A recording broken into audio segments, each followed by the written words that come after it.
away. So this is chemical bonding.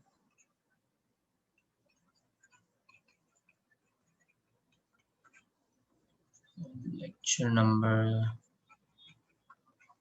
10. And here date is 26/10/2020. Okay. We are starting with example of sp3 hybridization. So till sp2 I have told you. sp3 में I have told you कि right किस तरह का structure बनेगा. तो we know this part that we are having AB4 type. We are having AB3L type. We are having AB2L2 type. AB4 मतलब example we have seen CH4 and that is going to be tetrahedral.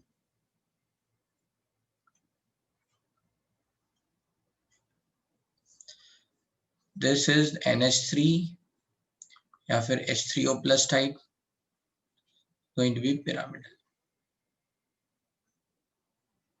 And we have seen H2O, right?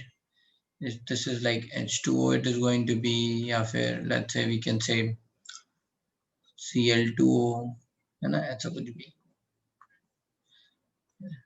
So this is going to be V shape. Now sp3 actually में बहुत बड़ा एक ऐसा you can say set है जिसमें बहुत सारे और let's say compound आएंगे. So we will try to let's say get as many as example possible. तो पहले start करते हैं compounds of beryllium.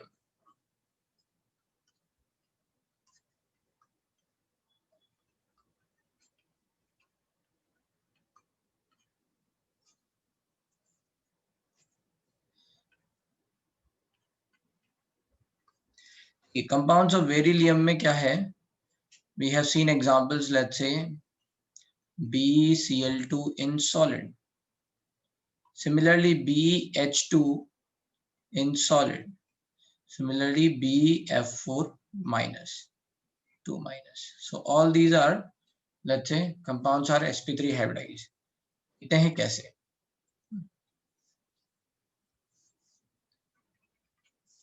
BeCl2 in solid is polymer. So it is, I have told you like this.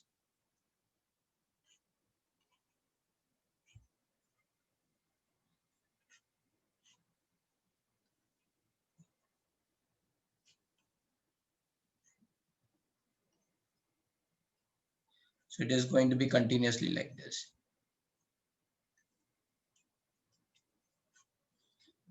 This is polymer BeCl2 और इसको इस तरह से भी लिखा जा सकता है. This is nothing but polymeric BeCl2 in solid state.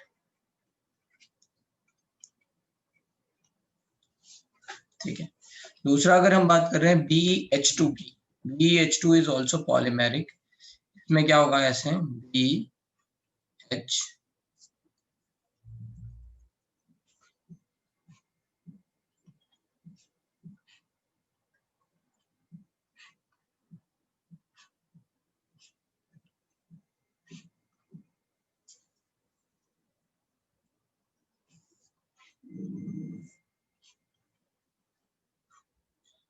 Now in this part there is a one important thing, है ना.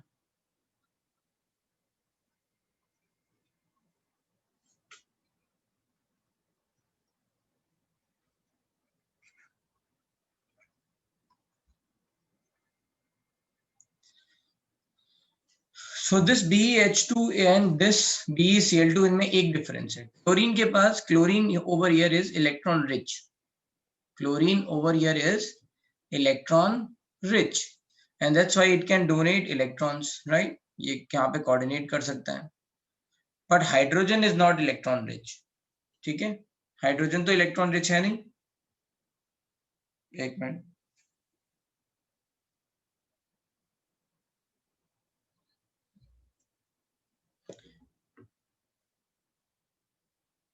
राइट। सो हाइड्रोजन तो इलेक्ट्रॉन रिच है नहीं, तो फिर यहाँ होता क्या है? तो यहाँ पे बोरॉन के पास भी इलेक्ट्रॉन नहीं है, और सॉरी बोरॉन कह रहा हूँ, बेरिलियम के पास भी इलेक्ट्रॉन नहीं है, और हाइड्रोजन के पास भी इलेक्ट्रॉन नहीं है। तो there is one thing is called 3 centre to 2 electron bond. 3 centre 2 electron bond, तो वो समझ लेते हैं वो क्या होता है, राइट।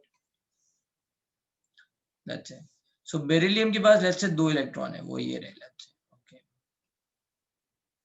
तो अलोंग दिस बॉन्ड अगर बेरिलियम ने इलेक्ट्रॉन दिया है तो हाइड्रोजन का इलेक्ट्रॉन नहीं है ना, so this is vacancy, I am just creating like this. And यहाँ ये क्या है, वैकेंसी है, no electron. And along this bond hydrogen is giving electron, so there is no electron, ठीक है। Similarly, beryllium is having electron like here, then there is no electron. And hydrogen is, let's say, giving electron here, then there is no electron. ठीक है, समझ में आया ये कि along this bond only one is giving electron. In fact, this complete is called one bond, है ना। इस पूरे को एक बॉन्ड बोलते हैं। यहाँ पे दो जैसे आपको दिख रहे हैं, इस पूरे को एक बॉन्ड बोला जाता है। दिस इज कॉल्ड 3 सेंटर, मतलब 1 2 3। इसको क्या बोला जाएगा, 3 सेंटर। कितने इलेक्ट्रॉन है इसमें, 1 2, 3 सेंटर 2 इलेक्ट्रॉन बॉन्ड। तो इसमें कुछ इस तरह की बॉन्डिंग हो रही है, ठीक है। ये चलती रहेगी ऐसे ही,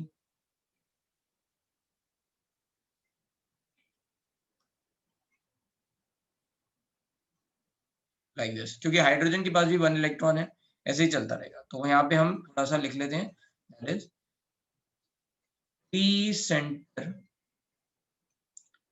2 electron bond, 3 centre 2 electron bond. और इसको कभी कभी शॉर्ट में बनाना बॉन्ड भी बोलते हैं, बनाना बॉन्ड, टाउ बॉन्ड, ऐसे कुछ इसके नाम है, ठीक है। तो यहाँ पे क्या है कि this is electron deficient bonding,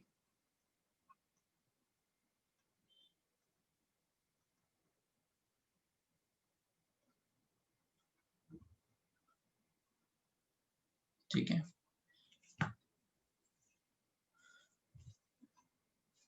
तो this is electron deficient bonding in this part, right? What is happening? यहाँ पे फिर से सुन लेते हैं, जिन लोगों को नहीं समझ में आ रहा है वो बार बार परेशान ना हो। हाँ,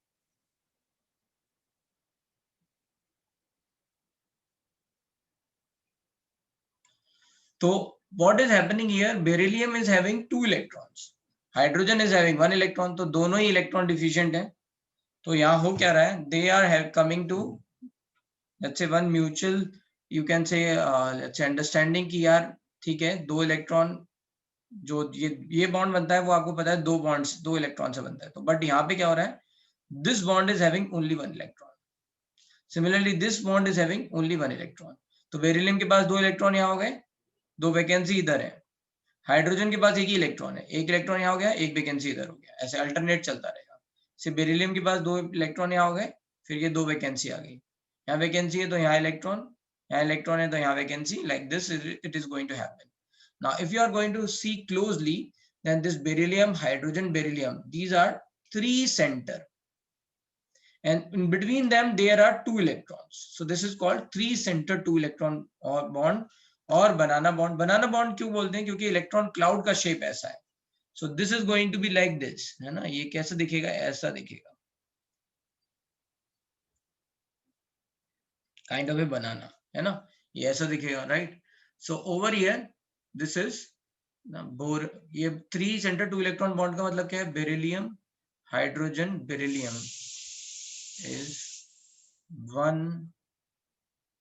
is one banana bond.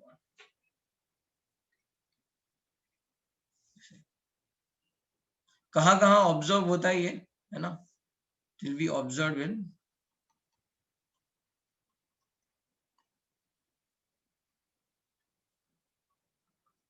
in let's say BH2 B2H6, है ना। and let's say you can replace here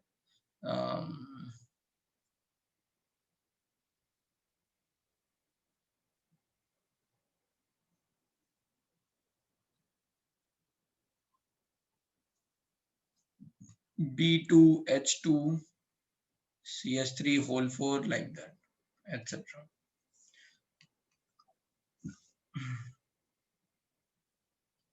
Tau bond. Electron deficient मतलब दोनों के पास इलेक्ट्रॉन की कमी है, राइट? इसलिए this is called electron deficient bond.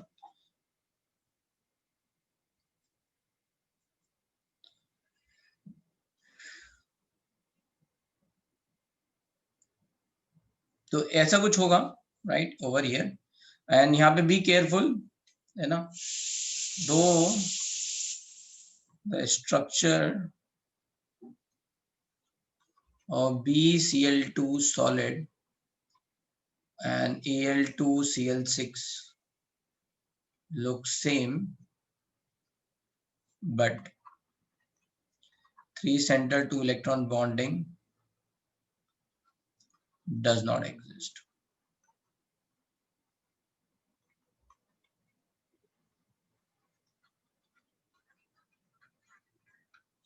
Al2Cl6, तो इनमें ये नहीं लगेगा, दिखेगा, है ना. यहाँ पे जरूर ये लग रहे हैं कि ये क्या है, इलेक्ट्रॉन रिच है ना. यहाँ पे क्लोरीन इलेक्ट्रॉन रिच है, सो that's why this can coordinate, right. ये भी लिख लो.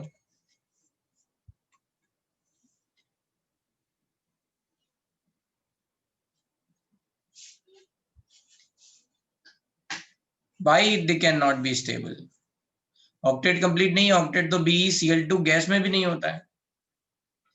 Al2Cl6 में नहीं है कंप्लीट. Al2Cl6 में हो जाएगा, सॉरी. B2H6 में नहीं है कंप्लीट. मीटिंग लॉग नहीं है.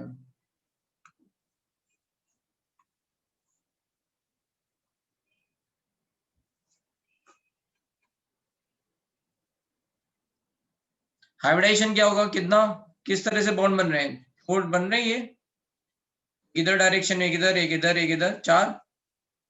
सो sp3. और यहाँ लिखा रहे हैं, भाई तुम कैसे क्वेश्चन पूछ रहे हो. क्या लिखा हुआ है हेडिंग सबसे पहले, examples of sp3 hybridisation.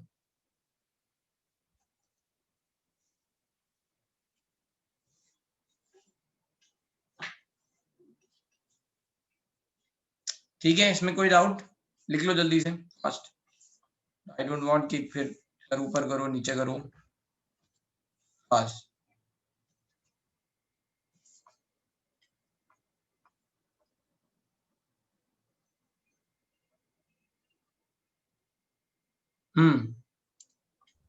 Sir ये सारे एग्जांपल्स मतलब अभी रट्टी लेने हैं ना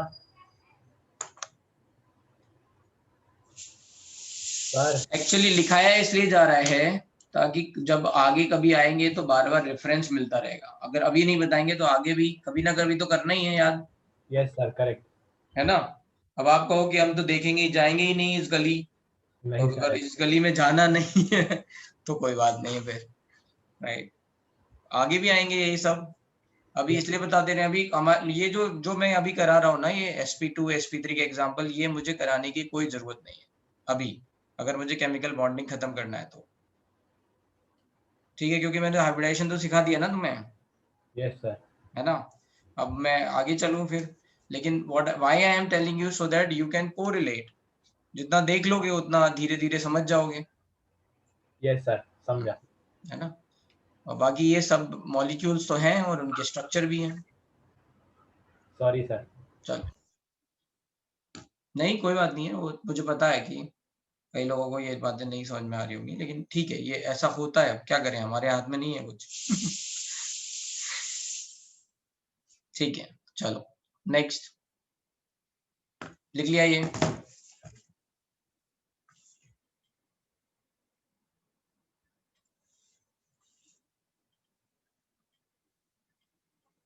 लास्ट पॉइंट ये है कि BeCl2 में और या Al2Cl6 में जो ऐसा दिख रहा है लेकिन ऐसा स्ट्रक्चर है नहीं, है ना.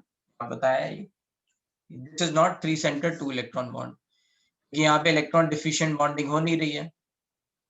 ठीक है, this is going to called as chloro bridge bond. यहाँ पे क्लोरीन ब्रिज की तरह काम कर रहा है.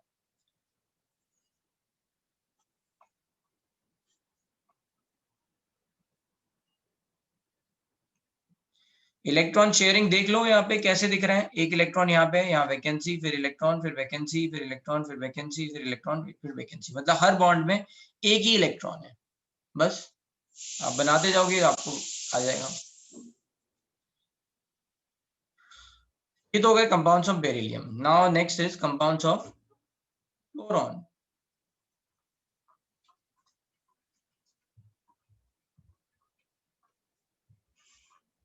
तो कंपाउंड्स ऑफ बोरॉन, बोरॉन के एग्जांपल हैं लेट्स से BF4 minus, BOH whole 4 minus,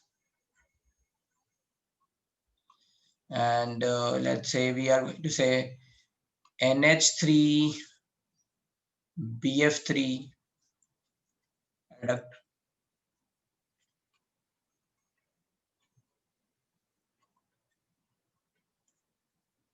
ऐसा कुछ, या फिर borax compound, borax is nothing but Na2B4O7.10H2।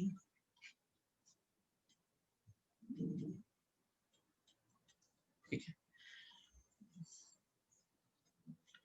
अगर इनके स्ट्रक्चर दिखनी है तो ये BF4 माइनस नॉर्मल, आप यहाँ पे देख सकते हो कि ये कैसे बना होगा। This BF4 minus would have form like this,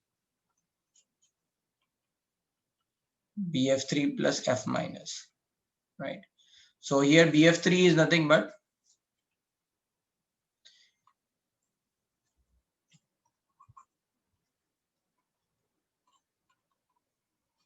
you have seen this structure, it is having one vacant p orbital, right? And here this is F minus, which is having electron pair, so it is coordinating its electron pair to BF3. So that's why this negative charge will shift on boron. तो यहाँ पे अगर boron, अगर ये इसको coordinate कर रहा है, मतलब इसको इलेक्ट्रॉन दे रहा है, तो बोरॉन के पास एक्स्ट्रा इलेक्ट्रॉन आया और फ्लोरीन ने लूज किया, so that's why it is going to be neutral, right? This is going to form. कहाँ दिखता है ये? जब HF plus BF3 की रिएक्शन होती है, तो HF plus BF3 is going to form H plus BF4 minus. Okay, this is going to, let's say, happen.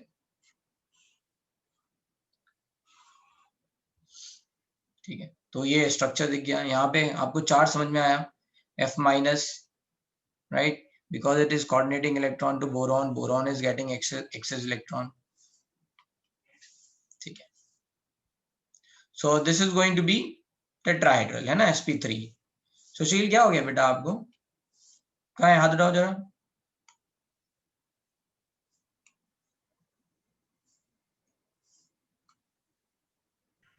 Sir वो टेट्राहाइड्रल रहेगा पर उसका शेप नहीं समझ आ रहा है सर, कि वो 3 टेट्राहेड्रल का शेप कैसा होता है? डायमेंशन में कैसे दिखेगा? टेट्राहेड्रल ऐसा होता है ना, पिरामिड टाइप का। हाँ सर, पिरामिड की जैसा। हाँ तो सर, पर वो सब लेयर में सब साथ में ज्वाइंट होंगे तो उसका शेप कैसे दिखेगा वो नहीं समझ रहा था। लेयर का शेप कैसे दिखेगा मतलब? वो सब ज्वाइंट होंगे साथ में, तो फिर उसका शेप कैसे दिखेगा? वो मेरे को लगा प्लेनर नहीं रहेगा ना, पर सर इसके लिए। तुम्हारी बात अगर किसी को समझ में आ रही हो तो हाथ उठाओ।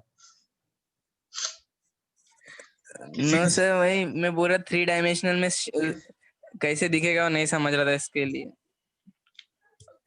अभी समझा या नहीं समझा? हाँ सर, वो हाँ टेट्राहाइड्रल दिखेगा, पर वो जब ज्वाइंट होंगे सब तो फिर कैसे दिखेगा वो समझना था। टेट्राहेड्रल मैंने कब पढ़ाया था? जब मैंने क्यूब के बारे में बताया था, राइट?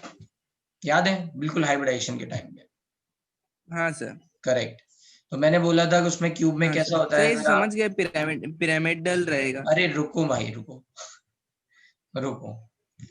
अब मैंने क्यूब में बोला था कि अगर वहां पे 4 कॉर्नर मैं ले लूं, है ना, और इसके क्यूब के सेंटर पे मान लो बोरॉन यहाँ पे रखा हुआ है, जस्ट इमेजिन लाइक दिस।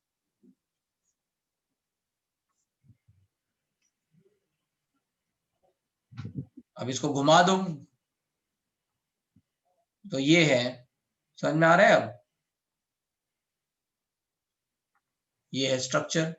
हाँ इसमें सर, ये तीनों आपस में एक प्लेन में होंगे, ये इसके ऊपर होगा, इसको घुमा दो, अगर ये घुमा दोगे तो ये ऐसे बन जाएगा।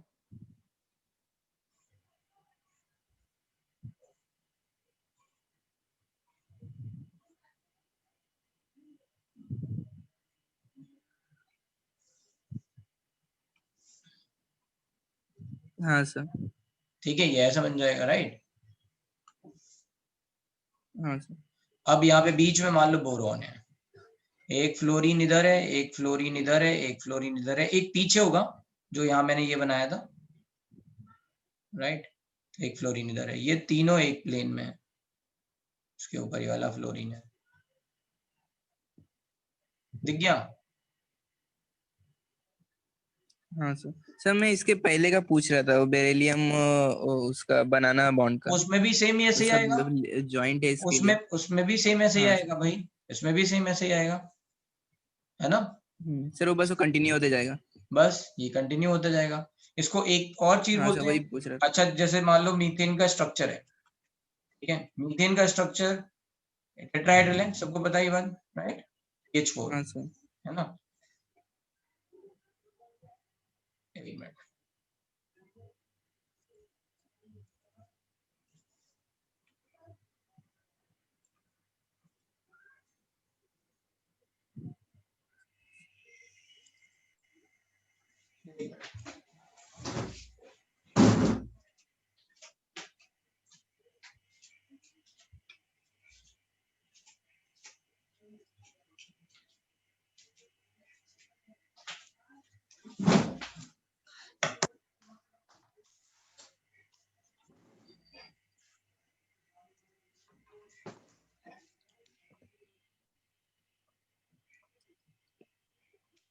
That's it. चलो ये देखो यहाँ पे, right, I'll try to make,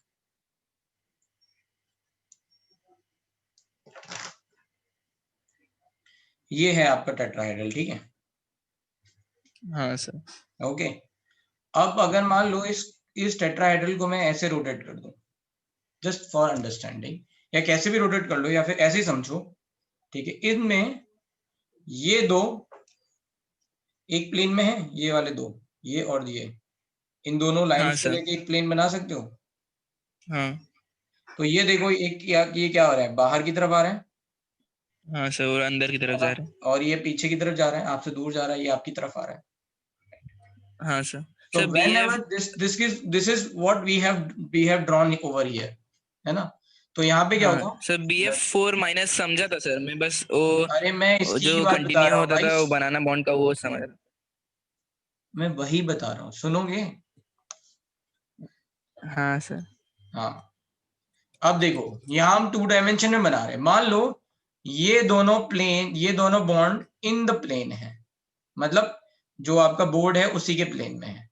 और यहाँ समझो कि लेट्स से ये क्या हो रहा है, अंदर की तरफ जा रहा है और ये बाहर की तरफ आ रहा है बॉन्ड, समझ में आया। मतलब ये वाला एक तरह से अगर मैं, हाँ हाँ सर।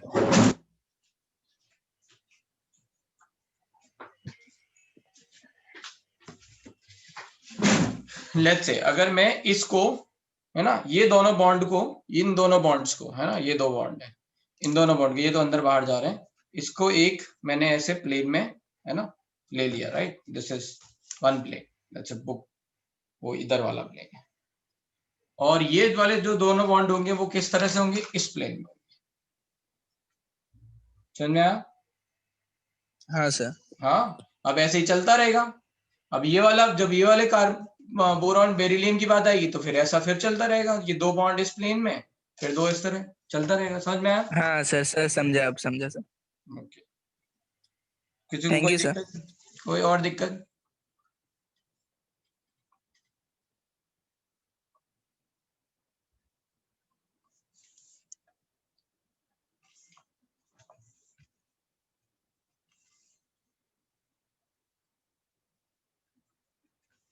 ठीक है, वैकेंट का मतलब खाली,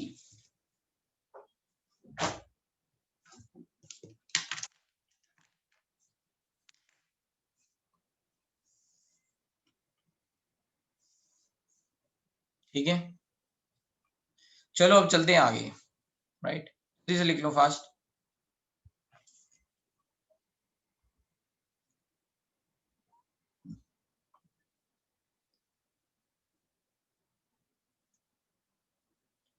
बाद में लिखना निशान, ठीक है, बाद में ये जितना भी लिखते जाओ मुझे बता देना बाद में, then I will tell you। कहाँ पे है, ठीक है, हो गया।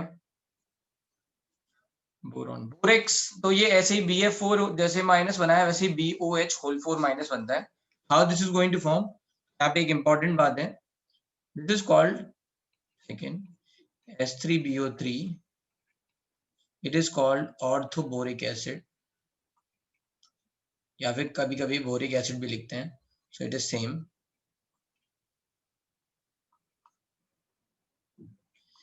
बोरिक एसिड का स्ट्रक्चर आपने देखा हुआ है ना already, that is going to be again over here, it is going to have vacant orbital, boron है। अब इसकी अगर वाटर से रिएक्शन होगी, इसको बोलते हैं हाइड्रोलिसिस रिएक्शन। क्यों बोलते हैं? लिसिस का मतलब होता है ब्रेकिंग ऑफ समथिंग, है ना, लिसिस। तो हाइड्रोलिसिस मतलब ब्रेकिंग ऑफ वाटर, है ना। So over here, water is going to break as H plus and OH minus. So this is hydrolysis reaction.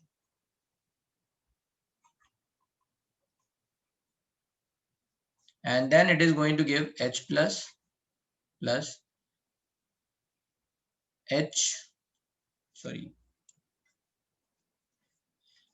BOH whole 4 minus.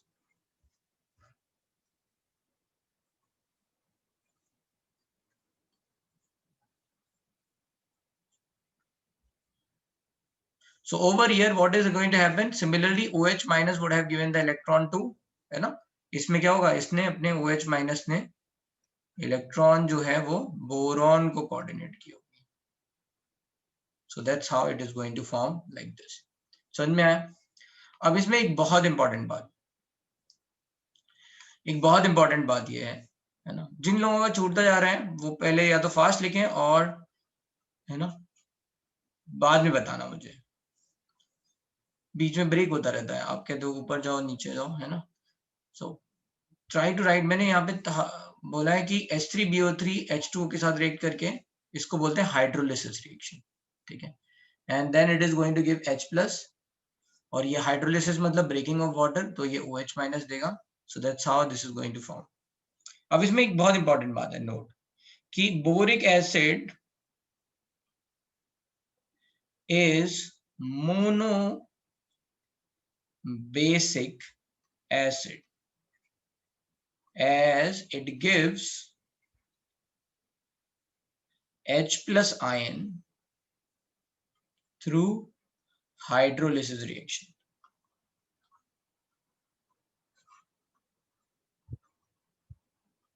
है ना। Boric acid is monobasic acid, मतलब कितने H plus देगा? एक H plus देगा। कैसे देगा? as it gives H plus ion through hydrolysis reaction. Remember, boric acid is not tribasic acid, है ना। तो ये याद रखना है कि आपने कहा कि सर यहाँ तो 3 OH है तो सारे H प्लस निकल जाएंगे, तो नहीं, right. So this is not going to lose its H plus ion, तो ये याद रखना है, ठीक है। ओवर हियर ये थोड़ा सा आपको याद रखना है। अभी तक आपने ये देखा था कि जहां जहां पे OH बॉन्ड होते थे वहां वहां पे H प्लस मिल जाता था, but in this part you have to remember, ठीक है, कि ये अपना ऐसा ट्राई बेसिक एसिड नहीं है, right, this is not try basic acid. So highlight those part, ये जल्दी से लिखो फास्ट।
चलो अब आगे चलते हैं। हो गया H3BO3। फिर हमने एग्जांपल कौन सा लिया था, NH3BF3 का स्ट्रक्चर मैं पहले ही बता चुका हूँ। B2H6 का स्ट्रक्चर देख लेते हैं और यहाँ पे बोरेक्स का। B2H6 क्या होता है,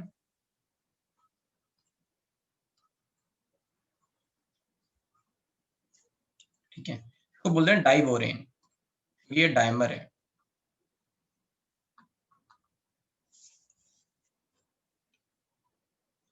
जैसे अगर मैं बोलूं कि alkene is CH4, alkene is CH4, तो वैसे borane is BH3, ane, ane suffix, ये आप बात लिख सकते हो कहीं पे। जैसे सिलेन, अगर मैं बोलूंगा सिलेन तो क्या हो जाएगा SiH4। अगर मैं कहीं बोलूंगा फॉस्फेन या फॉस्फीन तो क्या हो जाएगा PH3। Ane is going to be suffix over here, ठीक है।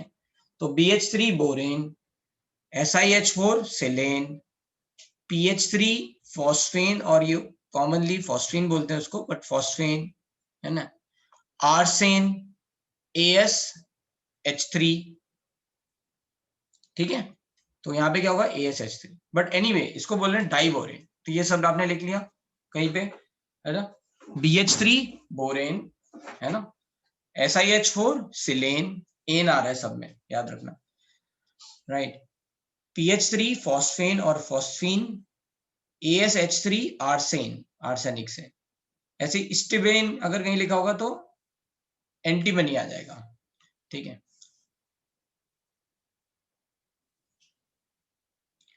ठीक है, तो अब let's say we are going to understand diborane. Diborane क्या का मतलब क्या है, dimer. So it is a diborane is dimer of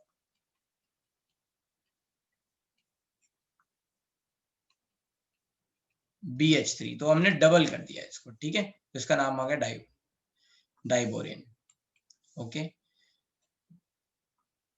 PH3 is फॉस्फेन, ठीक है।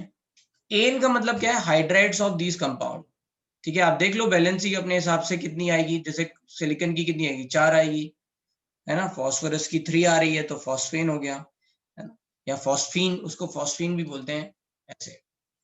तो यहाँ पे ये हो गया diborane.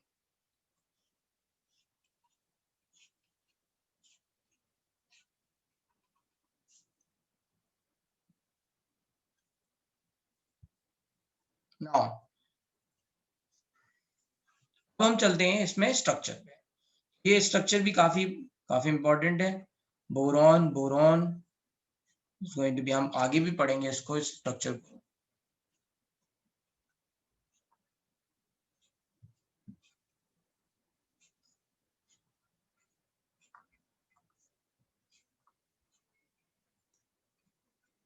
So, okay, this is going to be your structure, ठीक है। अब इस स्ट्रक्चर को थोड़ा अच्छी तरह समझ रहे हैं।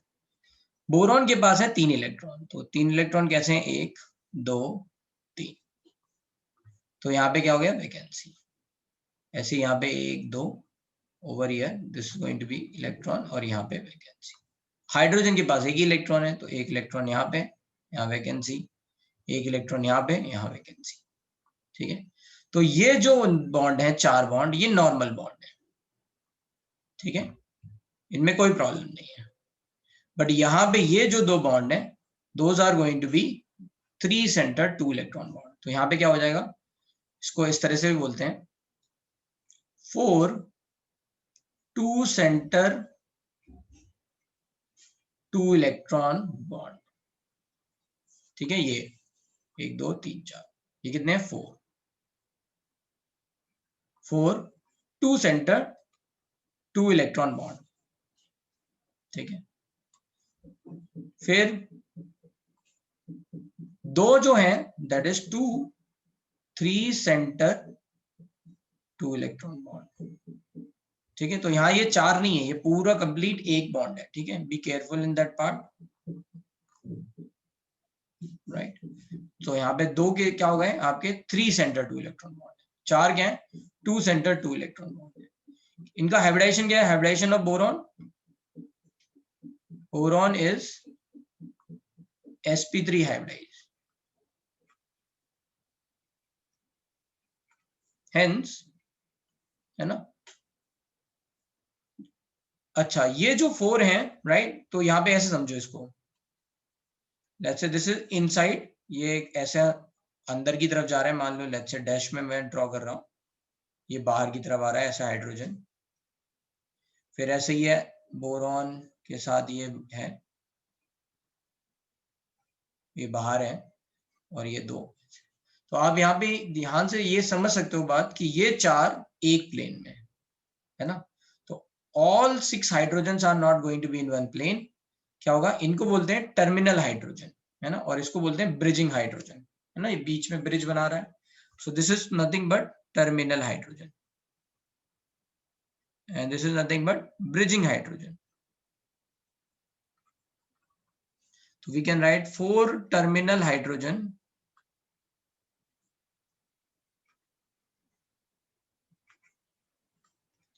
are in one plane.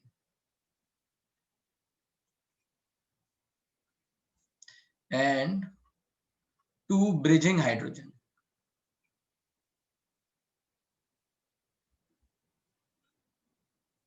are in another plane, or are in perpendicular plane. हो गई बात। अब यहाँ पे एक और 2-3 बातें और हैं जो हमें यहीं पे समझा दे रहा हूँ, हालांकि आगे भी मैं बताऊंगा उनको। उसमें आता है बॉन्ड एंगल, ठीक है। तो इमेजिन करो यहाँ पे इलेक्ट्रॉन डेंसिटी ज्यादा है, यहाँ पे इलेक्ट्रॉन डेंसिटी कम है, तो यहाँ पे रिपल्शन ज्यादा होगा कंपैरिजन टू दिस पार्ट। तो अगर मैं इसको बोल लूं θ1 और इसको बोल दूं θ2, तो कहां पे बॉन्ड एंगल ज्यादा होगा, θ1 पे। इलेक्ट्रॉन डेंसिटी ज्यादा, मोर रिपल्शन, यहाँ पे इलेक्ट्रॉन डेंसिटी कम, right. So that's why another point we can write, ये बहुत इंपॉर्टेंट है, इसमें 2-3 बार क्वेश्चन पूछे जा चुके हैं ना, ये स्टेटमेंट टाइप पूछे जाते हैं अलग अलग तरह से। अच्छा ये बता, इसी में ये पूछ लेते हैं कि maximum number of atoms in one plane कितने होंगे, maximum number of atoms in one plane.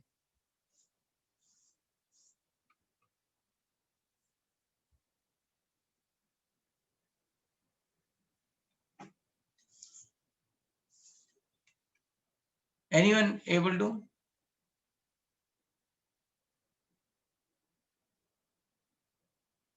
बेटा ये यहाँ पे इलेक्ट्रॉन पूरा 3 सेंटर 2 इलेक्ट्रॉन बॉन्ड है ना, हम ये बोल रहे हैं ये पूरा एक बॉन्ड है 6, correct, it is going to be 6। ये 2 बोरॉन भी तो आएंगे एक प्लेन में।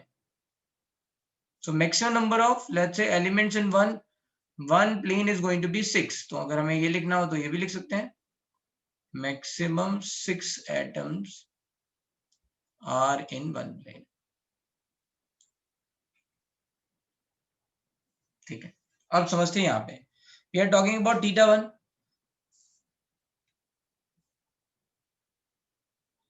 सो ओवर हियर ये θ1 और ये θ2 में ये θ1 ज्यादा है, तो इसको लिखेंगे, है ना। सो वी विल राइट कि θ1 इज ग्रेटर देन θ2, और इसको इस तरह से लिख सकते हैं H terminal boron, H terminal, है ना, बॉन्ड। अब ये यहाँ पे ये एंगल का साइन है और ये ग्रेटर का है, तो मैं थोड़ा बड़ा बना रहा हूँ, right, so we will not get confuse, ठीक है। Is greater than bond H bridge boron, H bridge, है ना। तो ये इस तरह से भी समझ सकते हैं, नहीं तो θ1 θ2 के हिसाब से समझ सकते हैं। अच्छा, और मैं इसमें क्या समझ सकता हूँ, इसमें बॉन्ड लेंथ भी पूछी जाती है।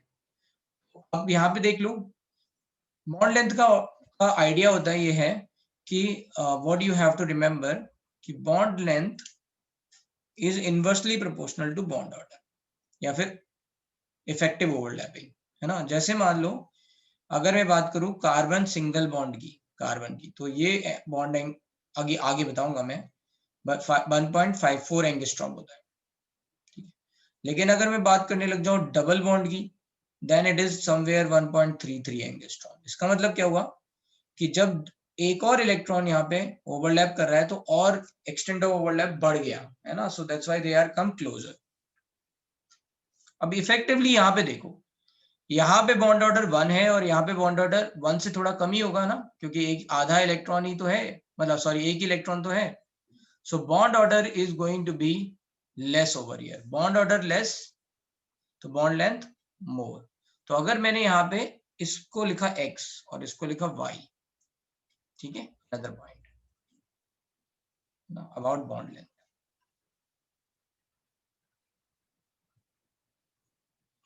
If I have written bond length इस तरह से, so I have written like this, इसको लिखा x और इसको लिखा y, तो ये क्या हो जाएगा, x is smaller than y.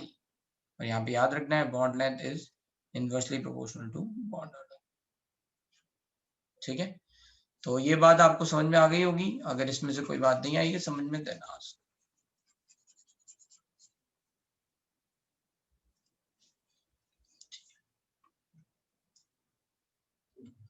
ठीक है, इसको और इस तरह से भी लिख सकते हैं, है ना, HTB, है ना, इसको इस तरह से भी लिख सकते हैं.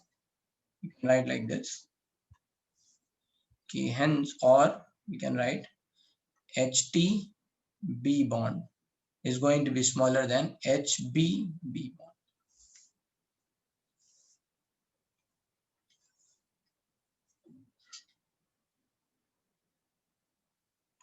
ठीक है, तो अब मैं इसको फिर से, इनमें सारी बातें मैं एक एक करके फिर से बता दे रहा हूँ. जिन लोगों से छूट गई बातें वो सुनते रहें ध्यान से. ये जैसे अभी मैंने सुशील ने पूछा था तो BH2 का स्ट्रक्चर बनाया था, वैसा ही है ना. एक ऐसा प्लेन, फिर एक ऐसा प्लेन, फिर एक ऐसा प्लेन, ऐसे चलता जाएगा. ठीक है, this is going to be. तो ये क्या हो गया, यहाँ पे मैंने ड्रॉ भी किया है ऐसे कि ये दोनों अगर इन प्लेन है तो ये अंदर जा रहा है, ये बाहर की तरफ आ रहा है, लाइक दिस, राइट. अब यहाँ पे देख लो कितने कितने हैं, ये नॉर्मल बॉन्ड है. सो 4, इनको बोलते हैं 2 सेंटर 2 इलेक्ट्रॉन, है ना. 2 सेंटर है, इनके बीच में 2 electron bond. Between this we are having 2 3 centre 2 electron bond. Boron का hybridization sp3 hybridize. How many terminal hydrogen? 4 terminal hydrogen. How many bridging hydrogen? 2 bridging hydrogen. Maximum 6 atoms can be in one plane. Now then we have about 2 more part, theta 1, theta 2. यहाँ पे क्या है, electron density ज्यादा, so repulsion is more, repulsion is more. So what will happen? Theta 1 is going to be more than theta 2. And then I have said about bond length. यहाँ पे you can say this is bond order is going to be less than 1. थोड़ा सा कम ही रहेगा. That's why this bond order is more, this bond order is less, bond order less, bond length more. Inversely proportional है. Bond order मतलब कितने number of bonds हैं. What is bond order, how many number of bonds are there. ठीक है, हो गया, ये समझ में आ गया. इसमें कोई प्रॉब्लम, जल्दी से लिखो फास्ट.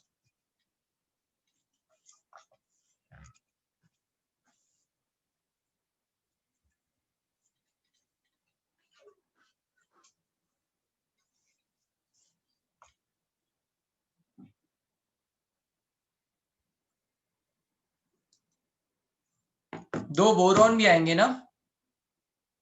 इस मान लो जब मैं इसकी बात कर रहा था, let's say if I am talking about this, है ना, तो यहाँ बोरॉन भी तो है ना इसी प्लेन में, boron hydrogen, boron hydrogen.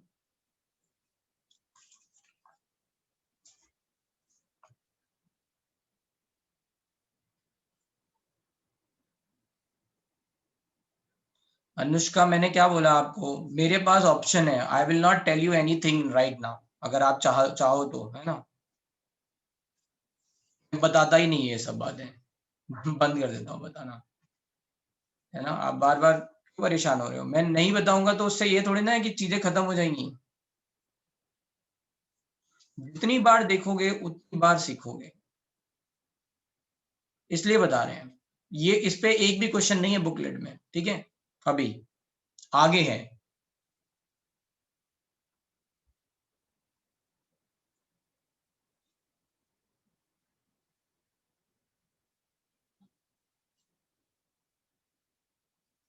Extend of overlapping अभी तो बताया. ये कार्बन डबल बॉन्ड कार्बन होता है तो बॉन्ड लेंथ क्या हो जाती है, कम. कार्बन ट्रिपल बॉन्ड कार्बन होता है तो बॉन्ड लेंथ क्या हो जाती है, further it is going to decrease.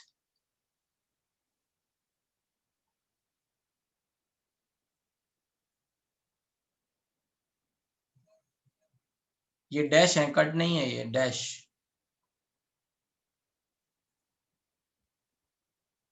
It is called wedge dash structure. This is called, आगे आप कभी पढ़ोगे, this is going to called as wedge. Wedge मतलब ये बाहर की तरफ निकला हुआ ये dash. So this is going to be inside. So this is wedge dash structure.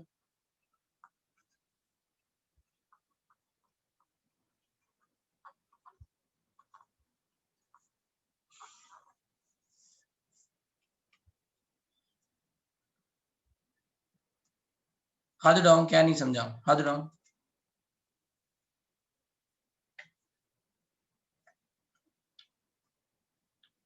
Hello.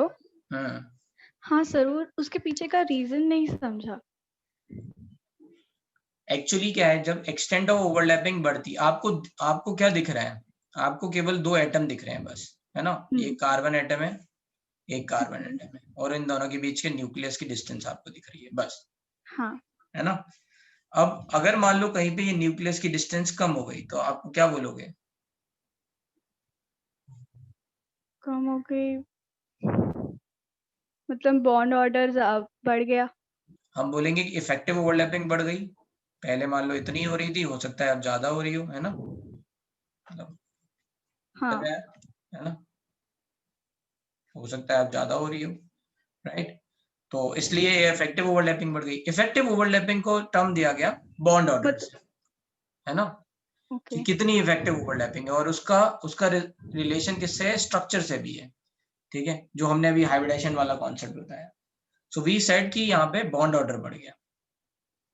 Okay. Bond तो ऑर्डर मतलब बढ़ गया तो बॉन्ड लेंथ कम हो गई. ओवरलैपिंग में इलेक्ट्रॉन्स मतलब ज्यादा है इसलिए. ओके. एक्सटेंड ऑफ ओवरलैपिंग 3, अब यहाँ पे एक्चुअली ये कार्बन आपस में 3 बॉन्ड बना रहे हैं ना. हाँ. अगर मान लो ट्रिपल बॉन्ड बन रहा है तो number of electrons are more ना इन शेयरिंग ओवर हाँ. हियर. ओके. ठीक है, समझ गया. Thank you. और बताओ भाई, जिनको प्रॉब्लम है हाथ उठाओ. अनुष्का, क्या प्रॉब्लम है, कहाँ दिक्कत आ रही है? सर सर यहाँ पे आप ये बता सकते हो कि वो 4 2 सेंटर 2 इलेक्ट्रॉन बॉन्ड वो किसके बीच में एग्जिस्ट कर रहा है? इस बोरॉन और इस हाइड्रोजन के बीच में. अच्छा, नॉर्मल टर्मिनल बॉन्ड है, वालों के ना. ये नॉर्मल है ना. नॉर्मल बॉन्ड ऐसे ही होते हैं ना. Yes sir. हाँ. ओके सर, समझ गया. Thank you sir. सर मतलब ये सब मेरे को समझ रहा है, लेकिन मतलब दिमाग में नहीं रह रहा है, याद नहीं हो रहा है मतलब. हाँ बिल्कुल. तो अब बताओ क्या करें. इसमें मैंने आपको स्ट्रक्चर बना के समझाया, अब आपको ये समझ रहा है तो याद कैसे होगा? रिवाइज करके ना. तो बताओ इसमें और क्या ट्रिक हो सकती है? अगर मैंने केवल ये स्ट्रक्चर बना दिया होता और बोला होता कि ऐसे ही ये ऐसे ही होता है, याद कर लो, तब तो आप बोलते कि सर हाँ डिफिकल्ट है याद करना. मैंने एक एक बात बताई यहाँ पे, आपको हर बॉन्ड समझाया, यहाँ पे बॉन्डिंग बताई, right. Now if you are saying कि अब मुझे अभी भी याद नहीं होगा, कैसे होगा? याद करना ही नहीं है, समझ लिया आपको तो आइडिया लग जाएगा. 2 बार रिवाइज करोगे, खुद से बनाओगे, आ जाएगा. Okay sir. प्रॉब्लम क्या है बताओ? मतलब ऐसा तुम्हारे confidence दिमाग नहीं में आ रहा. साइकोलॉजिकल ये बैठने लग गया है, मैं बता रहा हूँ. और वो प्रॉब्लम है, वो उन सब लोगों के साथ प्रॉब्लम है जिनको ये साइकोलॉजिकली लगने लग गया है कि केमिस्ट्री में बहुत इंफॉर्मेशन है, कैसे याद होगा, मुझे सब मगअप करना है. क्योंकि मैथ्स और फिजिक्स में तो है नहीं. अभी तो जो मैथ्स फिजिक्स चल रहा है वो तो इतना बढ़िया चल रहा है, बस सॉल्व करना है, कुछ नोट डाउन भी नहीं करना है, खुद ही सॉल्व करना है. हाँ. हाँ. तो अब मतलब क्या है, आप धीरे धीरे साइकोलॉजिकली आप बनाते जा रहे हो कि यार ये तो बहुत याद करना है, जबकि मैं हर बात समझा रहा हूँ. ठीक है, आप प्रैक्टिस नहीं कर रहे हो, या तो खुद से बना के सारे नोट्स आपने रिवाइज करके प्रैक्टिस की है. हाँ, मतलब लेक्चर के मतलब बाद थोड़े 2 दिन मेरे को सब कुछ होता है, याद रहता है, फिर उसके बाद कॉन्फिडेंस नहीं रहता. क्योंकि मतलब तुमने ड्रॉ नहीं किए ढंग से, बस पढ़े हैं. नहीं सर, मतलब वो लिख के प्रैक्टिस करती हूँ. फिर भी भूल अभी जाते हो, आपने देख देख के जो करते हो क्या? कल जैसे मैंने मान लो ये नहीं सामने रख लिया और फिर मैंने देख बनाना स्टार्ट किया, नहीं आया तो देख लिया. नहीं मतलब वैसा नहीं, मतलब आपने जो अभी टेबल सीखा था ना, वो सबके स्ट्रक्चर्स के हाइब्रिडाइजेशन, हम्म. तो मतलब मैंने वो एक बार सब कुछ रिवाइज किया, और बाद में खुद से वो टेबल बनाया तो वो आया, बट मुझे आया ना? उसमें कॉन्फिडेंस, हाँ आया, बट आया ना, ऐसे ही आना है उसको, टाइम लगेगा ऑब्वियसली, नई चीजें हैं ये सब। अब ये इस बात के डर से कि ये सर आपने इतना दिखा दिया, हमको तो दिख नहीं रहा, तो फिर ना दिखाओ तो ये भी चल सकता है। अगर ये बोलोगे तो मैं क्या, मुझे क्या है, मैं नेक्स्ट स्टार्ट कर दूंगा अभी। नहीं अभी ठीक है सर, अभी रिवाइज ही करना पड़ेगा अभी। ये आप लोगों को केमिस्ट्री में क्या करना है, हर रोज आपको रिवाइज करना है बस। और केमिस्ट्री में क्वेश्चन जल्दी हो जाते हैं, तो आपको 5-5 घंटे 6-6 घंटे नहीं निकालने। बट यस, आपको डेली 1 घंटा, 1.5 आवर आपको निकालना है बस, और रोज रिवाइज करना है। Okay sir. तो आपको ये बात पता चल गई, ये आपकी कमजोरी है, ये भी अच्छी बात है ना। This is very important thing कि अगर हमें ये पता है कि हमारी वीकनेस क्या है, then we can work on it, we can improve it, है ना। अगर हमें ये पता ही नहीं होता कि हमारी वीकनेस है, तो शायद हम उसमें वर्क भी नहीं करते, इम्प्रूव भी नहीं होती फिर वो आगे। सो दिस इज वेरी इंपॉर्टेंट, ठीक है। तो जैसे अगर आपको ये लग रहा है कि ये मुझसे नहीं, या मुझे थोड़ा डिफिकल्ट जा रहे हैं, लग रहे हैं, आप उनको बार बार सुनो, इस लेक्चर को आप दोबारा सुन सकते हो, राइट, एंड इसको आप दोबारा से बना के देखो। धीरे धीरे आएंगे ये स्ट्रक्चर सारे के सारे। मैं चाहता हूँ आपको इतने सारे स्ट्रक्चर का एक्सपोजर हो जाए कि जब हम आगे कभी भी कोई भी चीज पढ़ें तो आपको सब स्ट्रक्चर दिमाग में आए आपको, राइट। जनरली यही दिक्कत होती है बच्चों को कि वो अभी केमिकल बॉन्डिंग तो पढ़ लेते हैं, लेकिन उन्हें स्ट्रक्चर बनाने नहीं आते, बहुत सारे जगह यही होता है। So my focus is on structure, कि जितने देख लो उतना अच्छा है। Okay sir, okay. क्योंकि कल को अगर मान लो कोई चीज नहीं आती है, तो आपके पास नोट्स में लिखी तो है, आप कभी जाके उठा के कोई एक सोर्स तो है जहां से आप देख सकते हो, बट आपको पता ही नहीं है, बताया ही नहीं है, right, then it is going to be difficult कि कहाँ ढूंढेंगे उसको। एनीवे, HTB का प्रोजेक्शन और HBB का प्रोजेक्शन सेम है। HT का मतलब होता है टर्मिनल, T फॉर टर्मिनल और B फॉर ब्रिजिंग, ठीक है। HT और boron is two centre 2 electron bond, yes, ठीक है, ये 2 सेंटर। और भाई किसको क्या प्रॉब्लम है, जल्दी जल्दी बताओ, फास्ट।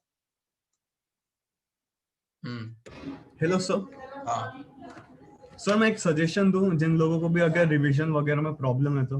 वेरी गुड, दो भाई। तो सर बेसिकली मैं क्या करता हूँ कि नोट्स के लेफ्ट हैंड साइड जो मार्जिन है उधर मतलब कि जैसे मतलब बिल्कुल बेसिक क्वेश्चंस लिख लेता हूँ। तो जैसे कि अगर कभी भी रिवाइज करना है तो सीधा क्वेश्चंस खुद आंसर करने की कोशिश करो। ओके, तो उससे बेटर रिवीजन होता है then reading the notes. Okay, जैसे मान लो एग्जांपल दो। तो जैसे मान लो कि आयोनिक बॉन्ड है, तो फिर why doesn't ionic bond show isomerism, वो बेटर रिवीजन है, ना कि आप सिर्फ बार बार स्टेटमेंट पढ़ो। ओके, ठीक है। So Aman is saying, and I think ये काफी इफेक्टिव भी होगा, right. What you need to do is, जब आप अपने नोट्स बना रहे हो तो you can left blank space on left hand side, और डाउनवर्ड कहीं पे भी आप छोड़ दो।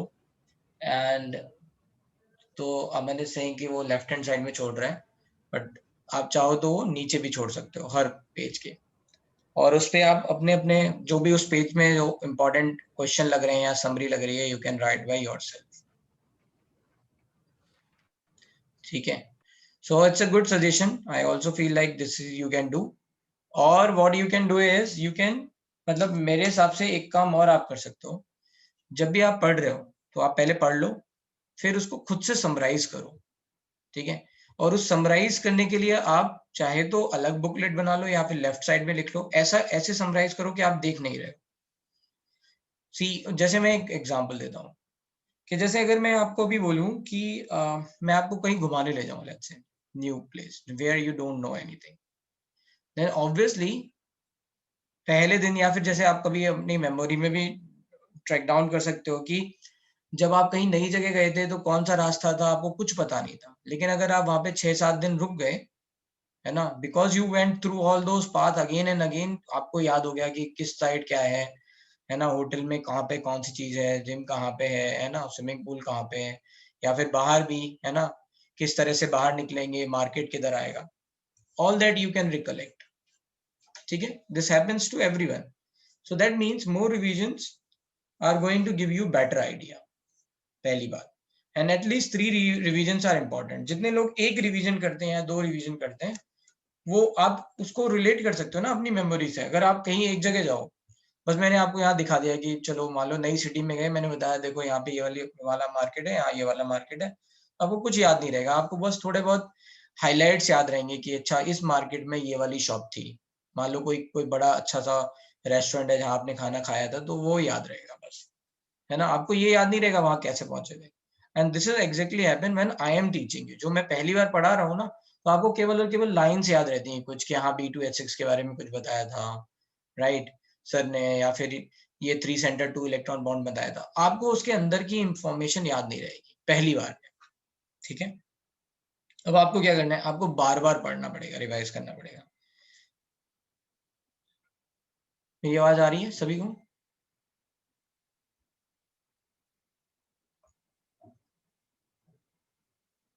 Yes, okay. तो लेट्स से एक तो ये बात आप रिलेट कर सकते हो, तो कम से कम अगर उसी रेस्टोरेंट में आप 2 या 3 बार खाना खा लो, उसी मार्केट में आप 3 से या 4 बार जाके आप विजिट कर लो उसको, तो आपको याद होने लगता है. अब फिर क्या होता है, अब एक और इम्पोर्टेंट बात, कि क्वेश्चन सॉल्व करना क्यों इम्पोर्टेंट है, या फिर जैसे अमर ने बोला कि खुद से क्वेश्चन बना लो. खुद से क्वेश्चन बनाना कई बार डिफिकल्ट भी हो जाता है, लेकिन अगर आप कर सकते हो तो अच्छी बात है.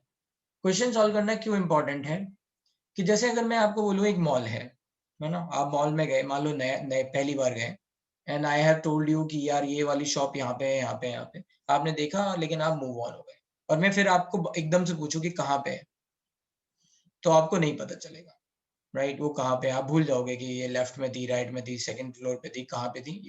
You can imagine all those things, है ना, कि ये क्या बोलना चाह रहा हूँ मैं, राइट. नाउ अगर मैं वहां पे आपको बोलूं, अगर मैंने स्पेसिफिकली एक बार पहले पूछ लिया है आपसे कि बताओ मैकडी कहाँ पे था, एंड यू वेंट देयर, आप वहां गए हो, तो आपको याद रहेगा, ठीक है. So this is the importance कि जब हम क्वेश्चन पूछते हैं, तो क्वेश्चन हमने पूछा, इसका मतलब क्या है, मेमोरी में हमने कुछ भी आपसे पूछ लिया उठा के एकदम से, आपसे वो क्वेश्चन अगर नहीं बना तो आप जाके उसे चेक करते हो, right. And then you identify, अच्छा ये इसका आंसर था, राइट. देन दैट रिमेंबर, कि यू रिमेंबर, अच्छा इसका आंसर ये था, ये मैं भूल गया था, right. And this is exactly when what happened, कि जब आप अपने नोट्स रिवाइज कर रहे हो या क्वेश्चन सॉल्व कर रहे हो, तो आपसे कुछ चीजें नहीं आई, है ना. रिवाइज कैसे करना है, पहले आपने रीड कर लिया पहले, ठीक है. फिर उसके बाद रीड करने के बाद आप बुक मत देखो बिल्कुल भी, जस्ट ट्राई टू समराइज कि इसमें इंपॉर्टेंट पॉइंट क्या थे फिंगर टिप्स पे, उससे रिफ्लेक्सेस बढ़ते हैं, ठीक है, कि ये क्या था या ये क्या था, है ना. Just try to do it. जितना ज्यादा आप रिवाइज करोगे, उतना फिंगर टिप्स पे चीजें आ जाएंगी, रिफ्लेक्सेस तेज हो जाएंगे, एक्यूरेसी बढ़ेगी और स्पीड भी बढ़ेगी, ठीक है.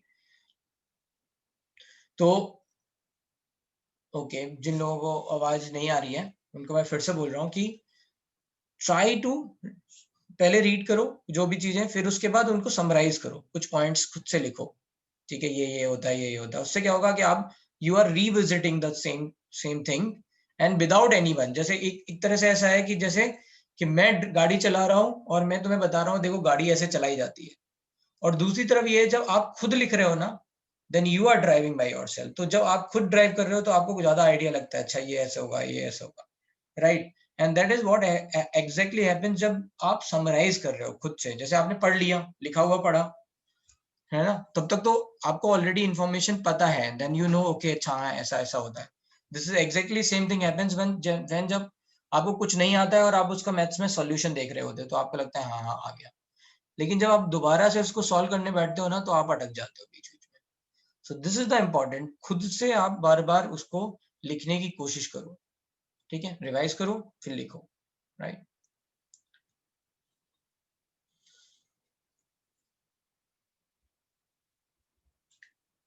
शॉर्ट नोट्स के जैसे, यस. जिन लोगों को ये प्रॉब्लम हो रही है, क्योंकि अब कंटेंट बढ़ता जा रहा है धीरे धीरे, है ना, नंबर ऑफ चैप्टर्स बढ़ेंगे, कंटेंट बढ़ेगा, कैसे इतनी सारी इंफॉर्मेशन को स्टोर करेंगे.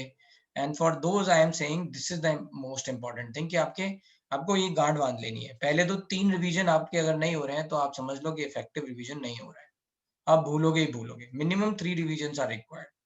3 रिवीजन कैसे करने, वो भी आप थोड़ा सा आइडिया ले सकते हो, कि जैसे आज मैंने जो पढ़ाया है, आपने ये एक बार रिवाइज कर लिया तो ये फर्स्ट रिवीजन है, ठीक है। Just you have revise it, एक बार से आपने लेक्चर नोट्स देख लिए, वो बहुत जरूरी है, क्योंकि आप अगर 2 दिन बाद करोगे वही रिवीजन तो भूल जाते हैं। तो कोशिश करो कि जितना जल्दी कर सको, आज अगर क्लास खत्म हुई है तो आज ही रिवीजन करो उसका।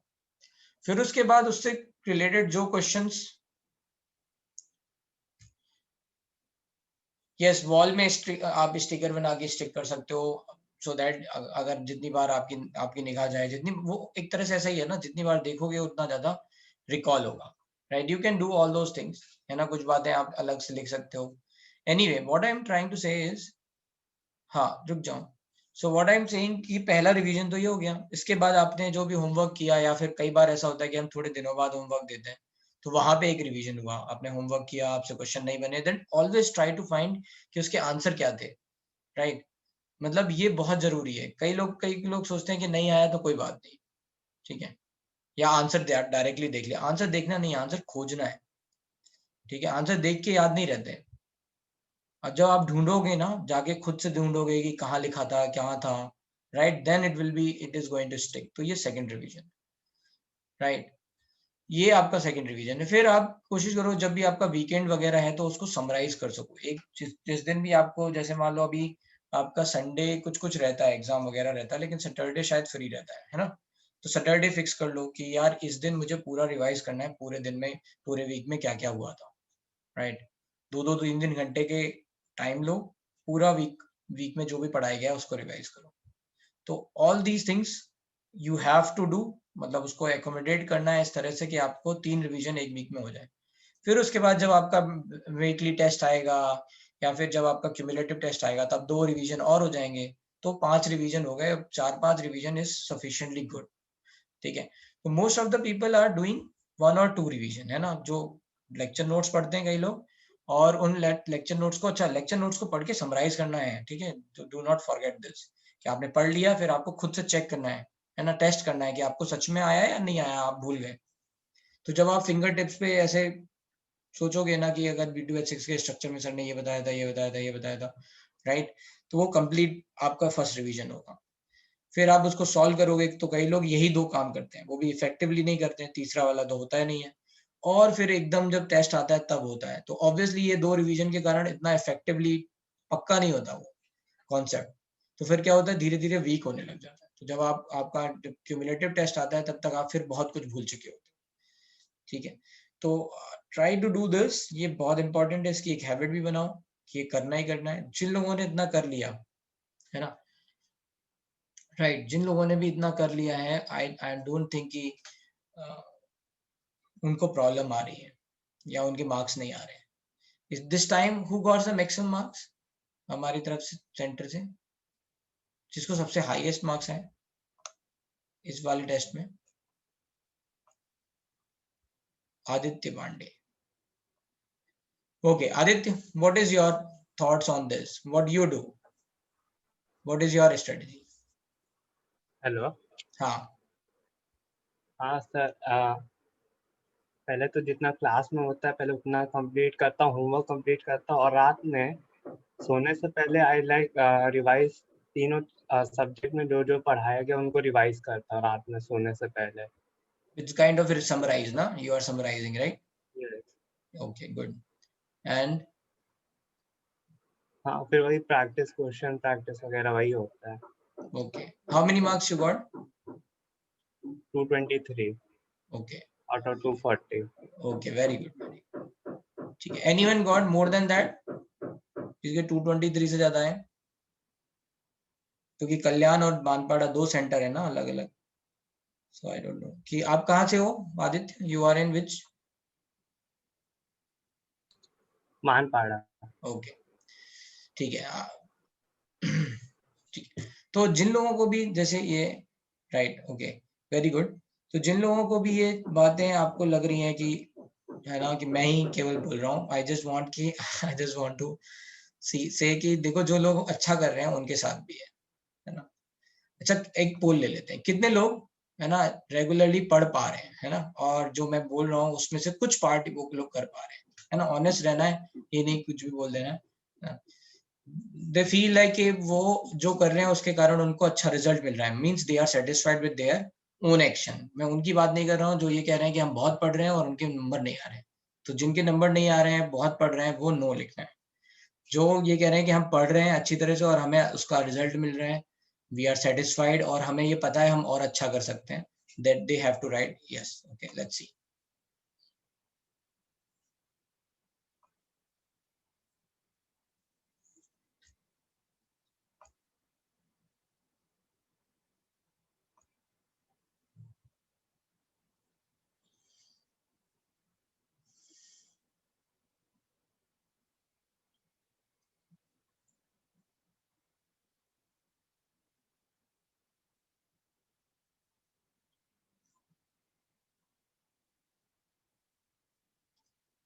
आई am closing this poll in 10 minutes, 10 seconds।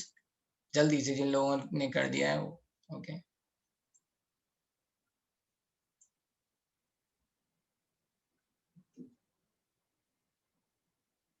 This take it out, wait।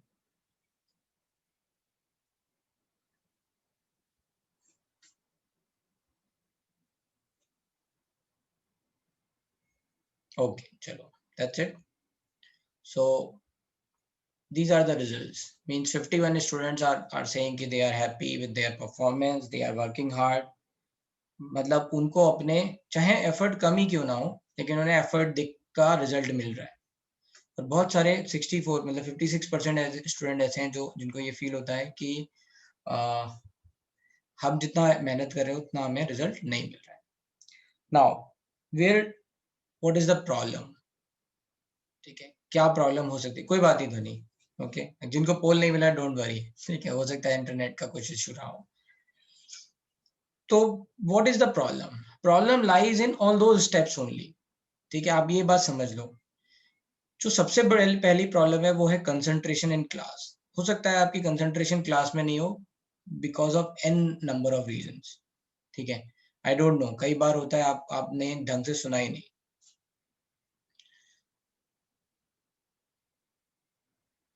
ठीक है, तो पहला जो प्रॉब्लम है, राइट,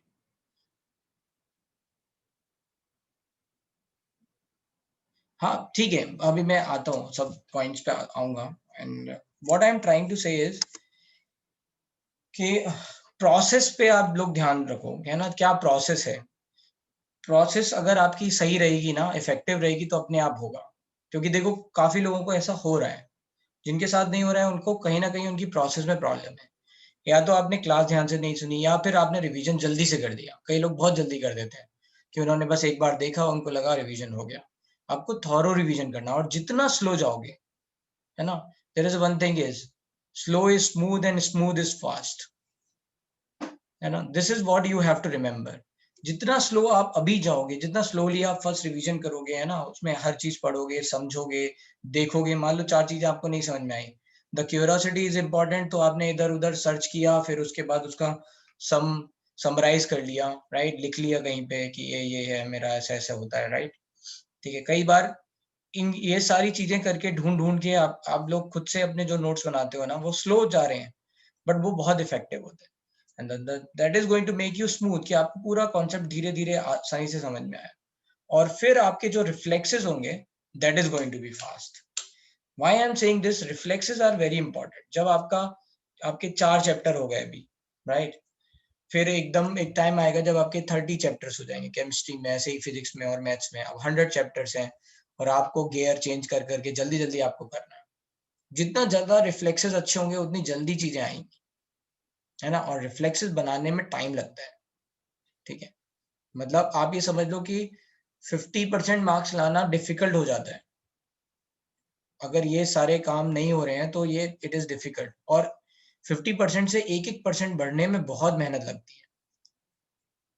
ठीक है, क्योंकि आपके पास टाइम उतना ही है, राइट। आपको जल्दी करना है, आपकी एक्यूरेसी बढ़ानी है, आपको स्पीड बढ़ानी है। मान लो इन जनरल अगर मैं बोलूँ तो कई सारे बच्चे ऐसे हैं, अगर मैं 3 घंटे का पेपर दे रहा हूँ और 20-20 क्वेश्चन ले रहा हूँ, अच्छे क्वेश्चन हैं, या फिर एडवांस वाला जो पेपर है वैसा कुछ है, राइट, तो उसमें बच्चे 70% ही क्वेश्चन अटेम्प्ट कर पाते हैं ढंग से। Right, and because of that क्यों उनको वो रिफ्लेक्स नहीं आते, वो बैठ के डेराइव कर रहे हैं वहां बैठ के फॉर्मूला या कोई चीज वहां पे ढूंढ रहे हैं कि हमने ऐसा पढ़ा था तो इससे ये ऐसा होगा. All these things are going to cut down अगर आप उसको थॉरोली रिवाइज कर लोगे तो आपको डायरेक्टली बहुत जल्दी रिफ्लेक्स बन जाएगी. So this is what you have to do. इसको लगातार करते रहो. जिनके रिफ्लेक्सेस अच्छे होते हैं वो अपने आप है ना फास्ट क्वेश्चंस करते हैं. तो ये this is the one thing which I want to suggest. Process follow करो, ठीक है. अब जिसको कोई भी डाउट है वो पूछ लो, क्या कह रहे हो बाकी लोग. और अप्स एंड डाउन चलते रहते हैं, कभी आपके मार्क्स ज्यादा आएंगे कभी कम आएंगे. So don't bother about it, है ना. This is not important. आपको लगना चाहिए कि मैं अगर मेहनत कर रहा हूं तो मैं कर ले जाऊंगा. अच्छा, सेल्फ मोटिवेटेड कैसे रहें, ये this is good thing is competition. compete करो किसी से, अपने किसी दोस्त से. MT1 में बॉन्डिंग ऐड होगा, आई डोंट थिंक बॉन्डिंग आएगा. ठीक है, चलो चलते हैं अब आगे. अगर पोर्शन पीछे छूट गया है तो क्या करना चाहिए. सबसे पहले इंपॉर्टेंट ये है कि जो पढ़ाया जा रहा है वो आना चाहिए. ठीक है, अगर मान लो लेट्स से किसी के 3 चैप्टर छूट गए, maybe person is going to be very depress कि यार मेरे 3 छूट गए. हो सकता है 4 क्वेश्चंस में 4 चैप्टर में अभी 3 ही चैप्टर नहीं आते हैं तो आपको बुरा लग रहा होगा कि आपको 25% नहीं आते. लेकिन अगर आप प्रेजेंट जो चैप्टर्स हैं उन पर पूरा फोकस रखोगे, उनको समझते जाओगे, then down the line let's say अगर मैं 30 चैप्टर की बात कर रहा हूँ तो 27 चैप्टर्स आपको, मैं कह रहा हूँ 20 चैप्टर्स आप मान लो 27 में 20 भी आ गए तो 20 आ जाएंगे.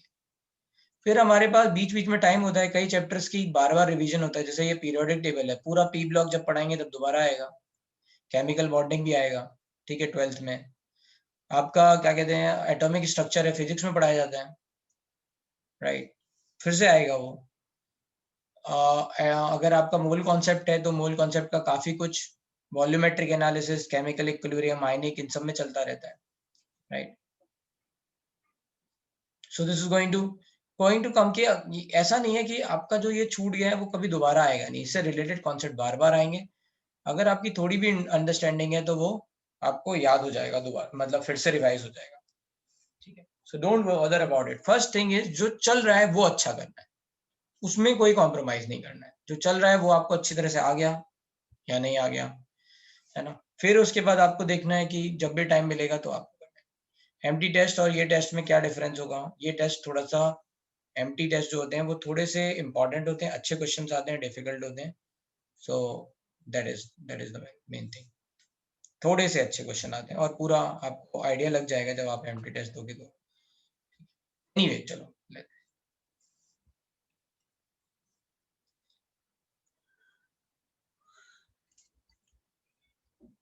Very good Shubham. चलो अब आगे चलते हैं. तो बहुत सारा हमने टाइम यहाँ पे इन्वेस्ट किया है. आई होप कि आप लोग इसको है ना प्रायोरिटी लो. अब बोरेक्स समझते हैं. Na2B4O7.10H2. So borax is Na2B4O7.10H2. इस स्ट्रक्चर को इस तरह से भी लिख सकते हैं.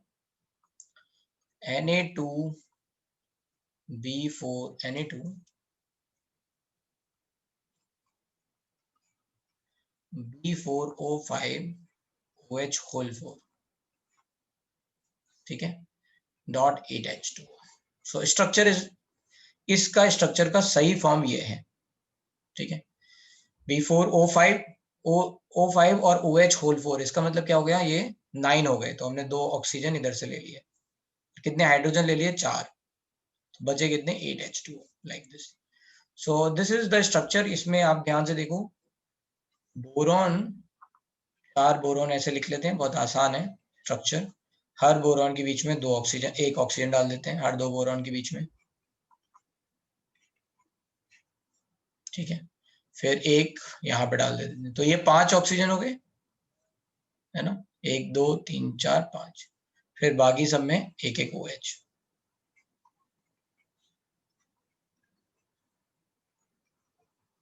सो this is the let's say structure of borax. अगर इसमें मुझे हाइब्रिडाइजेशन लिखनी होगी तो ये 2 बोरॉन sp2 हाइब्रिडाइज हैं और ये 2 बोरॉन sp3 हाइब्रिडाइज है, 4 बॉन्ड बना रहे हैं. So 2 boron are sp2 hybridize and 2 boron are sp3 hybridized.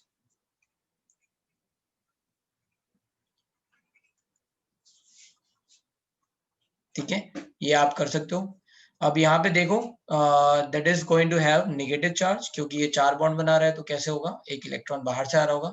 So this 2 negative is, है ना, 2 पॉजिटिव, 2 Na+, तो ये 2 नेगेटिव ऐसा आएगा इस पे, राइट. दिस इज 2+, तो ये क्या होगा, 2 नेगेटिव किस पे होगा, बोरॉन पे. तो सोडियम से एक तरह से इलेक्ट्रॉन बोरॉन को मिल रहा है यहाँ पे. समझ में आ गया ये स्ट्रक्चर, प्रॉब्लम?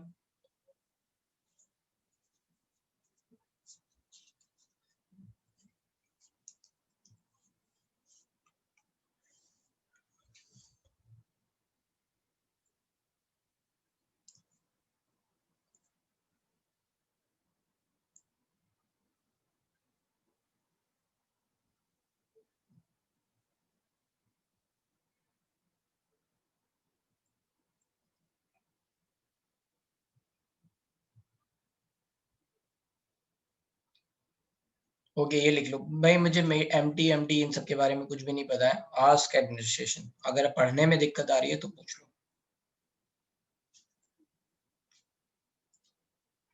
ठीक है.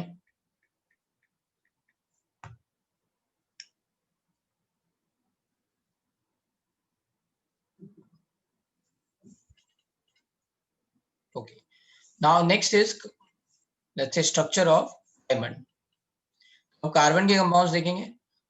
इन दैट स्ट्रक्चर का नाम क्या है, borax. This is going to be borax.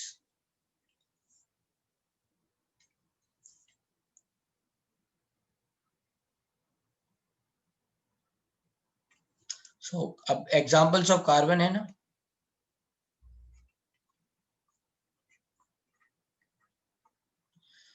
तो कार्बन में let's say you just have to think about alkenes, है ना, डायमंड, CCl4 ना, ये बहुत सारे एक्सेट्रा, सब सिग्मा बॉन्ड बना रहे होंगे, वैसे होंगे. सो यहाँ पे डायमंड का स्ट्रक्चर इंपॉर्टेंट है.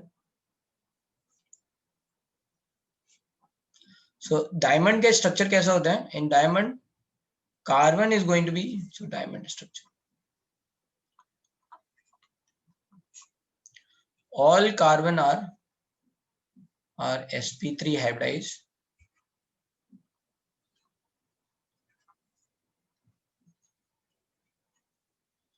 All carbons are forming 4 sigma bond.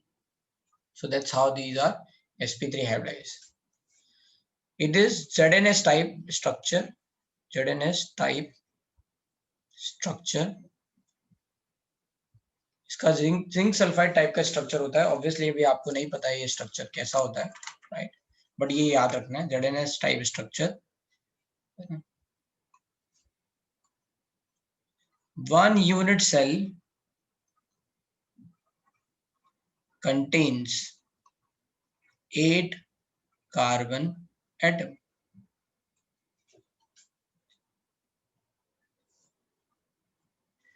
अब थोड़ा सा यहाँ समझ लेते हैं हल्का सा ZNS टाइप स्ट्रक्चर होता क्या है, ठीक है, थोड़ा सा. तो यहाँ पे ZNS टाइप स्ट्रक्चर को let's say if I have to draw,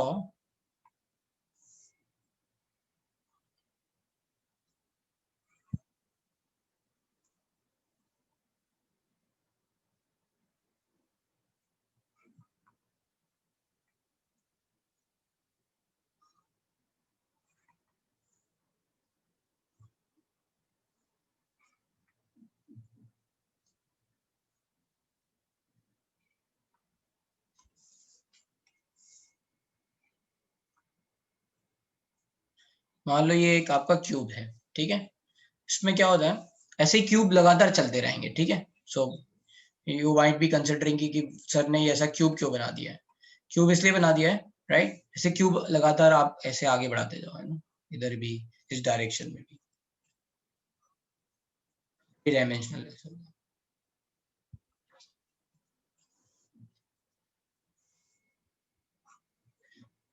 अरे यार सीधे लाइन नहीं हो रही थी, ऐसे इस डायरेक्शन में आप ऊपर क्यूब बनाते जाओ, right,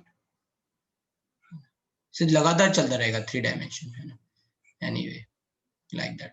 So I just don't want to, let's say, get into that part, right? Imagination के लिए ठीक है. तो यहाँ पे होता क्या है, just for imagination, सारे के सारे corners पे कार्बन प्रेजेंट है,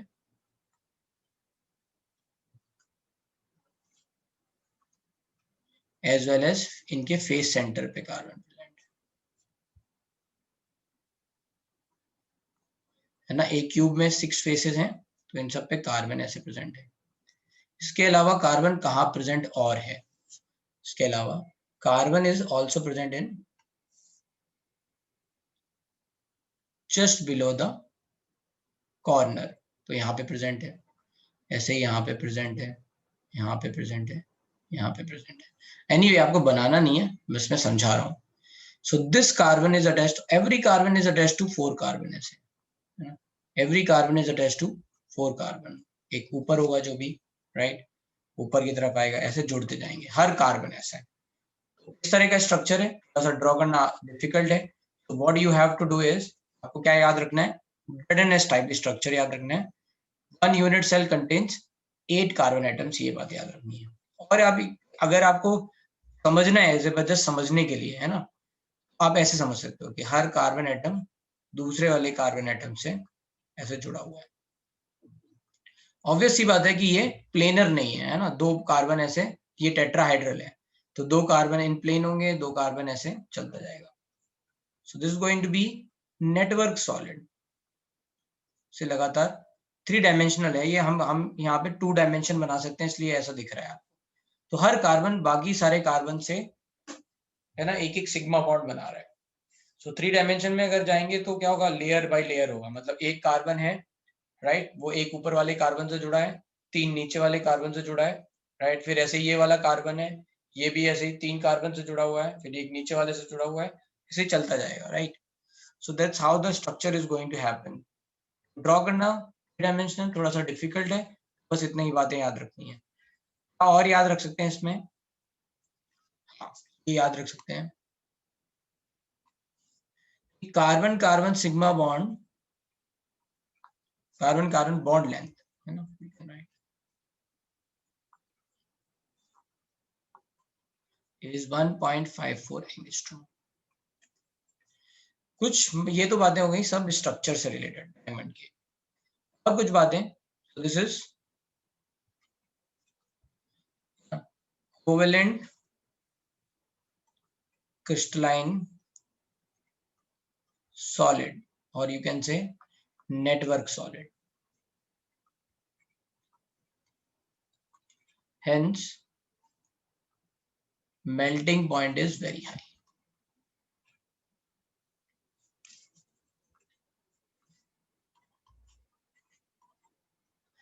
आपको ये लग रहा होगा कि देखो मीथेन का तो मेल्टिंग पॉइंट बहुत, मीथेन तो गैस है ना, कार्बन हाइड्रोजन या इथेन जो भी हाइड्रोकार्बन्स हैं वो सारे के सारे अगर हम देखेंगे तो लिक्विड या गैस में आएंगे, राइट. डायमंड का melting point around 4000 degree Celsius होता है, 3900 डिग्री सेल्सियस. इतना ज्यादा क्यों होता है? द रीजन इज सारे के सारे कार्बन आपस में एक दूसरे से कोवेलेंट बॉन्ड बना रहे हैं.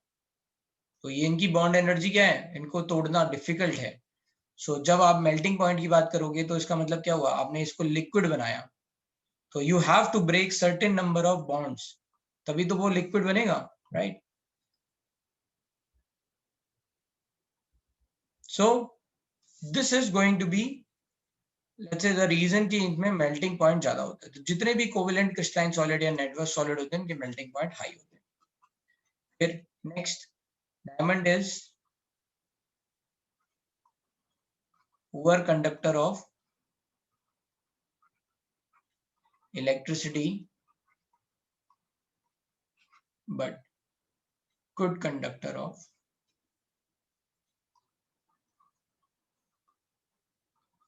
heat. Okay, and what else you can write? Now diamond is hardest material.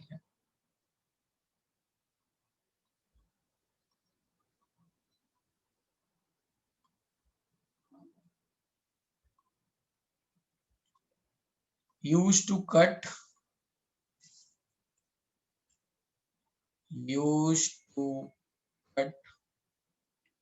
or design molds for machine making.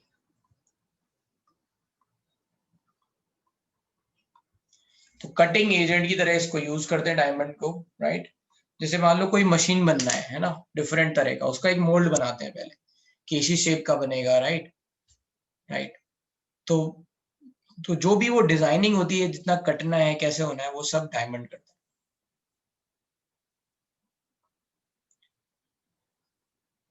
Covalent bond is easy to break, नहीं बेटा, covalent bond is are very strong. आप CO2 को break कर सकते हो क्या, या हाँ? CO2 का ऑक्सीजन हटा दो और कार्बन हटा दो, ऐसे आपको डिकम्पोज करना है, नहीं है ना, क्योंकि उनमें वॉन्डरवॉल अट्रैक्टिव फोर्सेस लग रहे हैं। CO2 में क्या लग रहा है, वॉन्डरवॉल अट्रैक्टिव फोर्स। एक CO2 का मॉलिक्यूल इधर है, एक CO2 का मॉलिक्यूल इधर है, इनमें कोई बॉन्ड नहीं है, तो ये क्या है, फिजिकल बॉन्ड्स हैं, ये आसानी से टूट जाते हैं। ये लिख लो सोहम बस अभी, है ना, ZNS स्ट्रक्चर आगे पढ़ाएंगे जब, तो आपको याद आ जाएगा।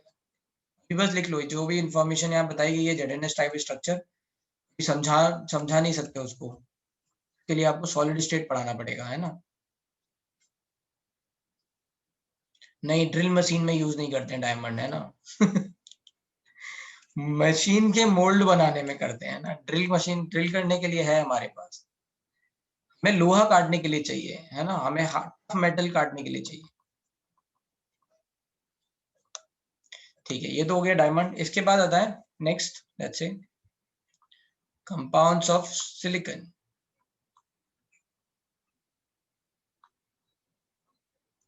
तो इसमें कंपाउंड्स आते हैं, let's say you are having silicon carbide,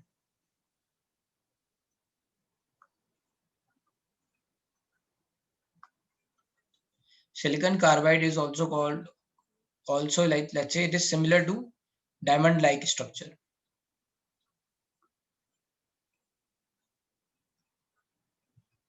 This is also a very hard material, है ना, तो कई जगह silicon carbide को यूज कर लेते हैं डायमंड की जगह। its hardness is also very high. Silicon carbide में क्या है, बस सिलिकॉन प्रेजेंट है कार्बन की जगह, है ना, तो कुछ कार्बन की जगह सिलिकॉन प्रेजेंट है, कुछ कार्बन, मतलब 50% कार्बन की जगह सिलिकॉन, 50% कार्बन की जगह कार्बन है, ठीक है।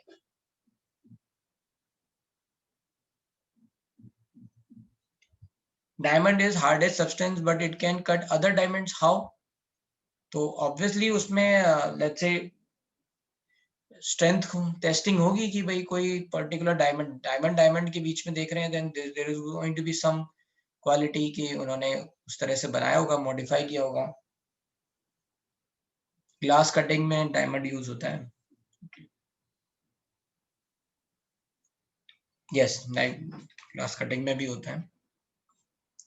कंपाउंड्स ऑफ सिलिकॉन, ठीक है, एक तो ये हो गया। दूसरा है SiO2।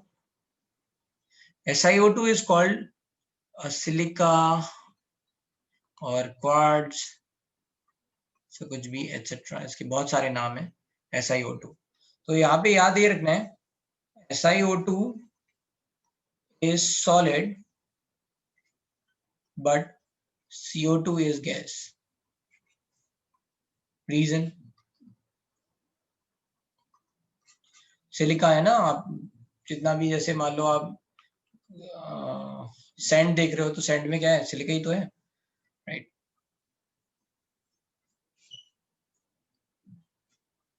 तो लेट्स से रीजन इज कि silicon is forming, SiO2 is having diamond like structure,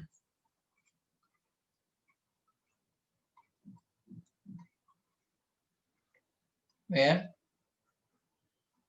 silicon is attached to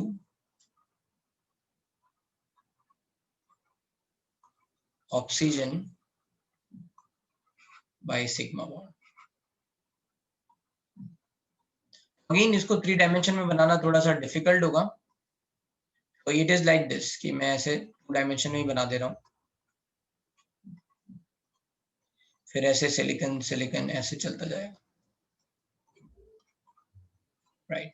So it is going to be like this. All are sigma bonds. It is net covalent crystalline solid. तो इसीलिए SiO2 क्या है, solid है यहाँ पे, और CO2 क्या है, CO2 में पाई बॉन्ड है.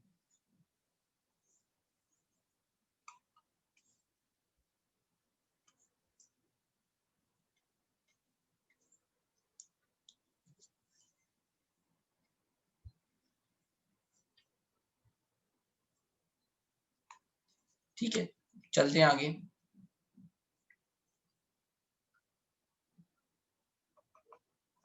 नेक्स्ट इसमें आते हैं silicates.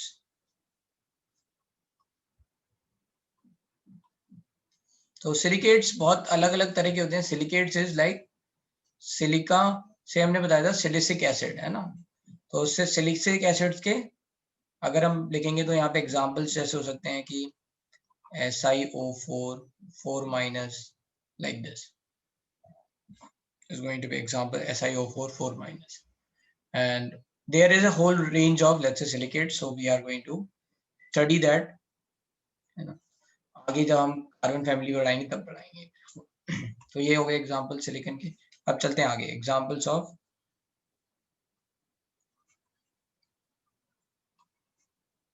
Phosphorus.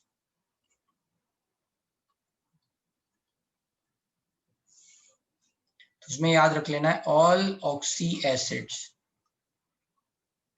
Of phosphorus are sp3 hybridized.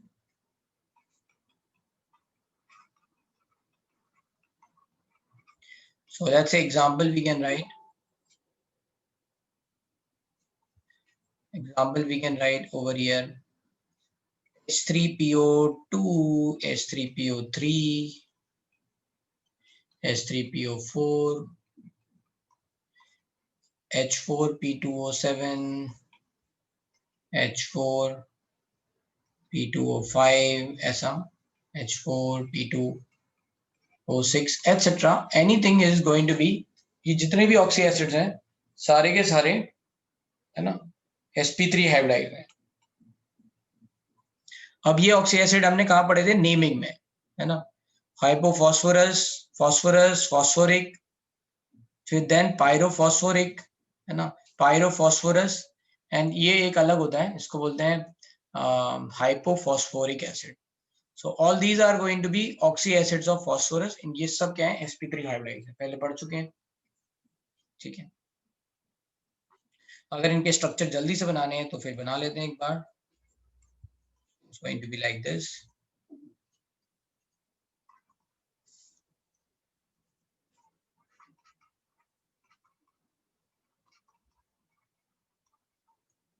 चलिए लिखते जाओ फास्ट. H3PO3, तो इसको लिखेंगे phosphorous acid. H3PO4,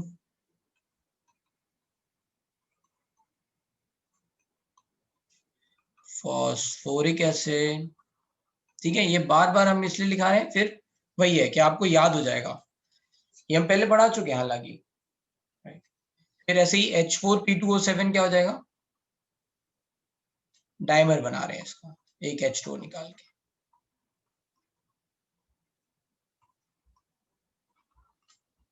So this is going to be pyrophosphoric acid.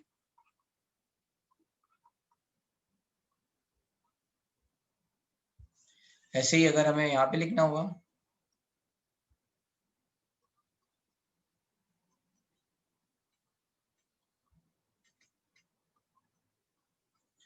so this is pyrophosphorus.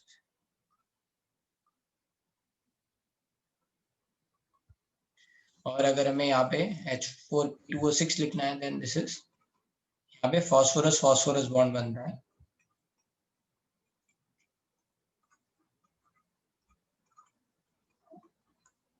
This is called hypophosphoric acid.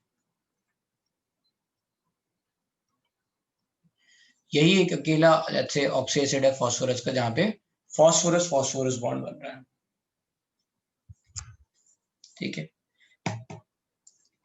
इसको लिख लो जल्दी से फास्ट।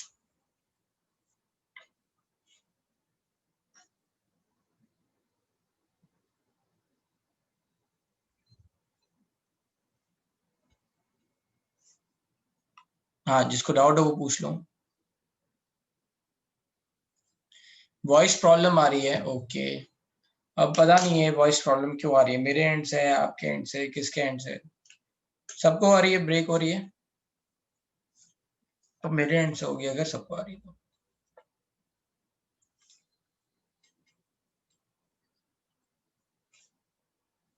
कुछ लोगों को आ रही है, कुछ को अभी नहीं आ रही है, कुछ को बहुत आ रही है।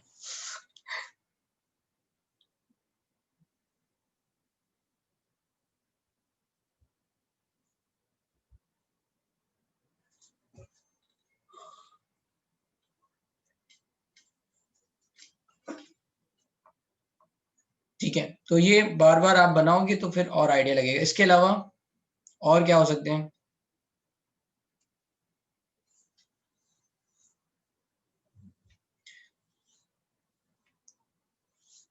और जैसे मान लो अब हम कुछ और स्ट्रक्चर भी ले सकते हैं, जैसे P4 है। P4 का स्ट्रक्चर शायद हमने देखा हुआ है एक बार, फिर भी हम देख लेते हैं। P4 और एग्जांपल में P4O6, P4O10। Now these are dimers of P4O6 is dimer of P2O3 and P4O6 is dimer of P2O5।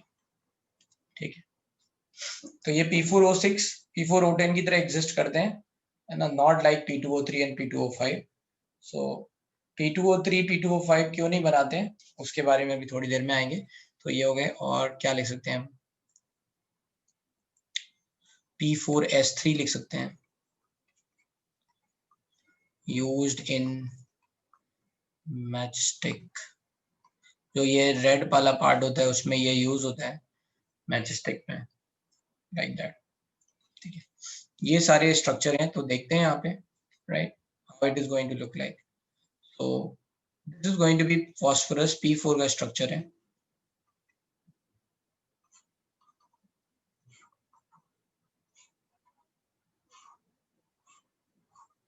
ठीक है, तो ये टेट्राहेड्रल, हर के जो वर्टेक्स हैं उन पे, वर्टिसेस हैं उन पे फॉस्फोरस हमने रख दिया ऐसे,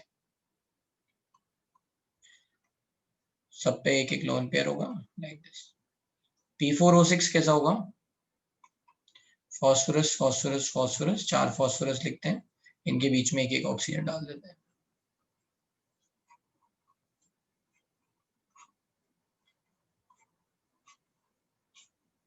तो ये आ गया P4O6।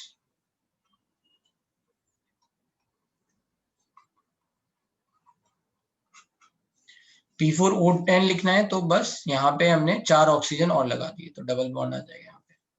So this is going to be, let's say P P P P। पहले हमने 6 ऑक्सीजन डाले हर एक के बीच में, फिर यहाँ पे डबल बॉन्ड हो। This is P4O10। बना लो इनके structure. P4 is called white phosphorus, white or yellow phosphorus, very reactive in nature.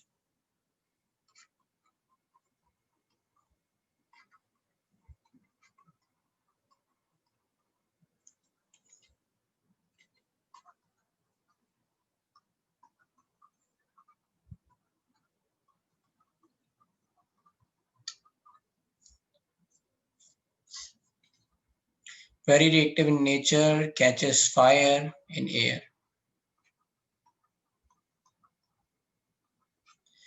तो एक्चुअली होता ये है कि ये जो P4 है, that forms PH3 phosphine, है ना? P4 is going to form phosphine, and phosphine is also, let's say,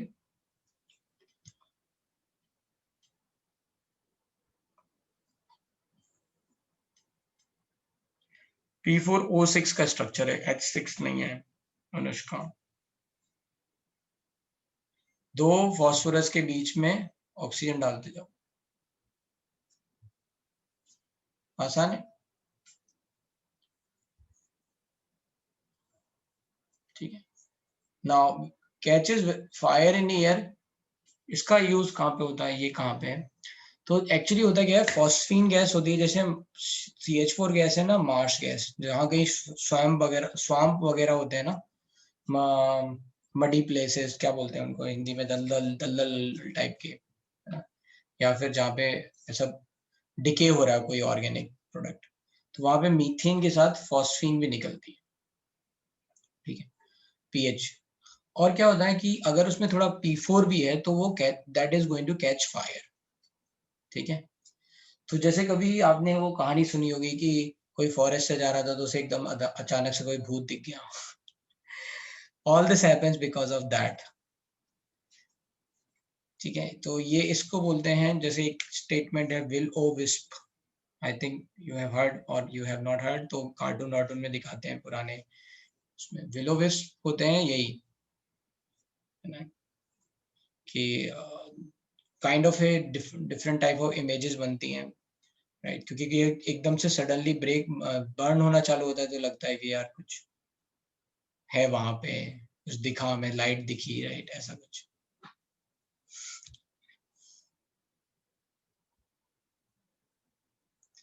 तो उसके पीछे रीजन ये है। एनीवे चलते हैं आगे, P4S3 का स्ट्रक्चर।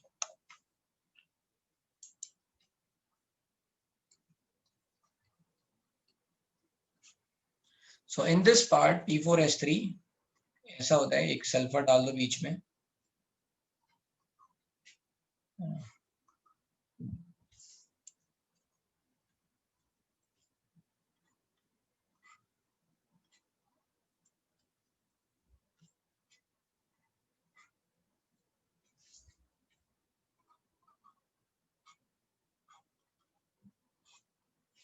तो ऐसा है, ये तीन तो ऐसे ही है, यहाँ पे एक एक सल्फर बीच में इंसर्ट कर दिया तो P4S3, so enter like this। अरे मूवीज नहीं आती है एनिमेशन वगैरह, उसमें मेरे को अभी याद नहीं आ रहा कौन सी वाली मूवीज में देखा था।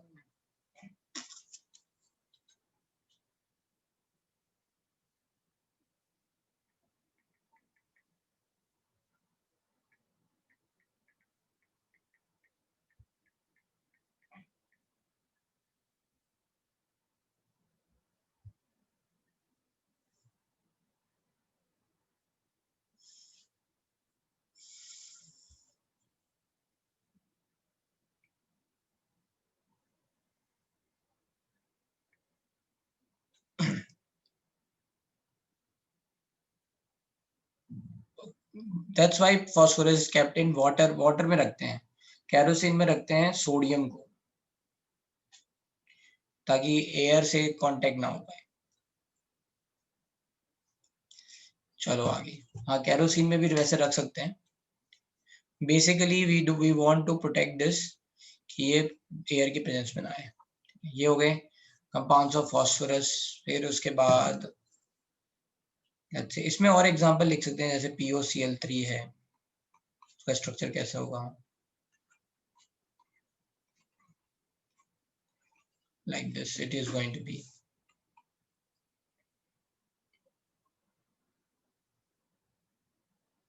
नेचर में ये ऑब्टेन कैसे हो रहा है, राइट, तो वहां पे मैंने बताया ना आपको कि लेट्स से जो ऑर्गेनिक प्रोडक्ट है उनमें कहीं कहीं पे फॉस्फोरस रहता है, तो उनका जब डिके होगा तो फिर ये गैसेस बनेंगी। हाँ, तो बहुत एबंडेंट नहीं है, बहुत थोड़ा बहुत कहीं बनता है, राइट, कहीं पे डिके होने के कारण।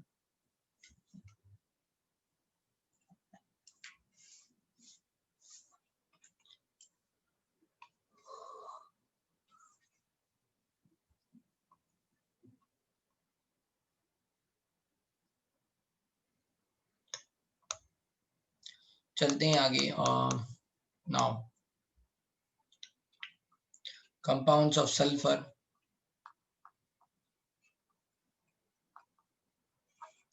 Compounds of sulfur में let's say we can say H2SO4, oxyacids of sulfur।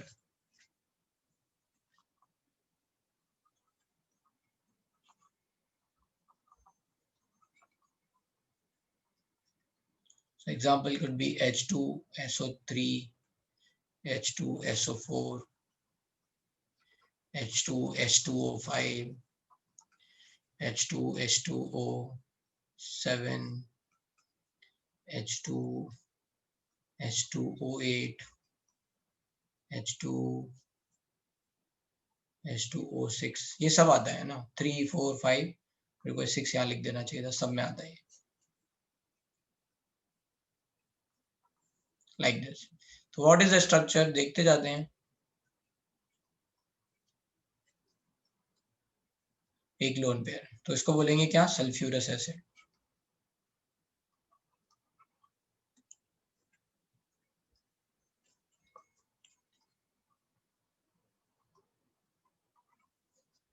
H2SO4 sulphuric acid, H2H2O5 pyrosulphurous acid,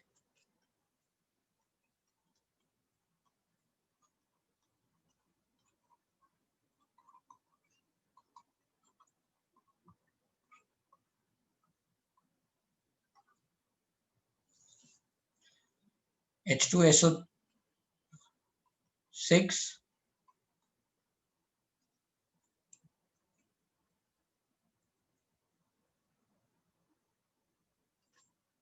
हाँ ठीक है।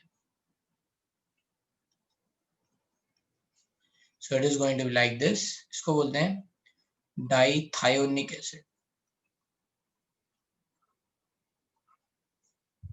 ठीक है।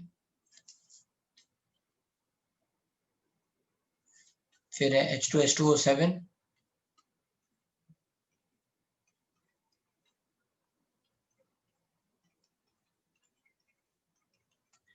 पायरोसल्फ्यूरिक एसिड,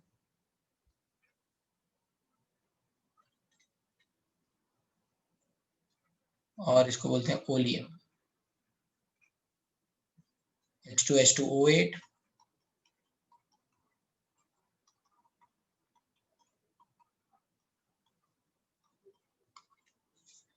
मार्शल्स एसिड,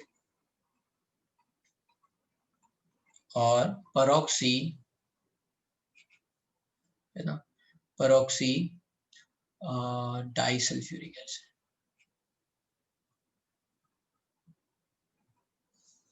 इनमें से भी काफी कुछ हमने नाम देख रखे हैं, राइट।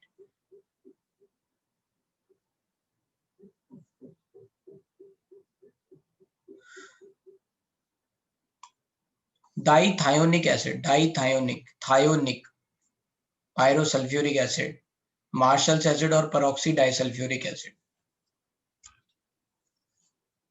तो यहाँ पे देख लो हर जगह 4 आएंगे, 4 सिग्मा, एक लोन पेयर है इधर, 1 2 3, सॉरी 3 सिग्मा, एक मतलब स्टेरिक नंबर 4 आएगा, 1 2 3 1 4 ऐसे। H2H2O6 की स्पेलिंग DITHIO, थायो, निक NIC एसिड। कायरोस एसिड होता है H2SO5, और लिख सकते हैं हमने तो यहाँ पे, वो होता है H2SO5, H2SO5 is Kairos acid. और परॉक्सी मोनोसल्फ्यूरिक एसिड,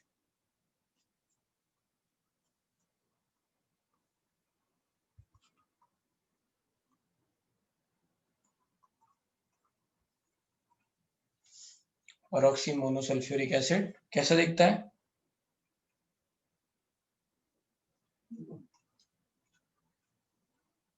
यहाँ पे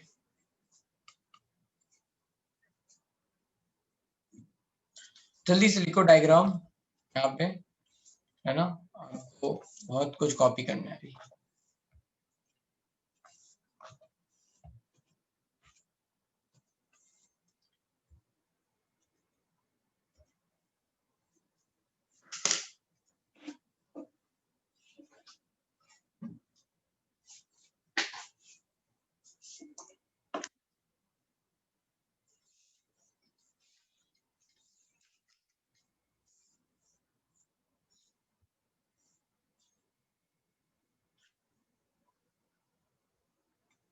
इतना हो गया। पहले ऊपर P4H3 का आप देखते हैं,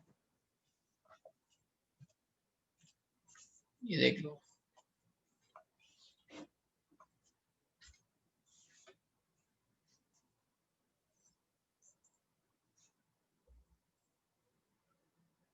ओके ठीक है, आज के नोट्स में भेज दूंगा। ओके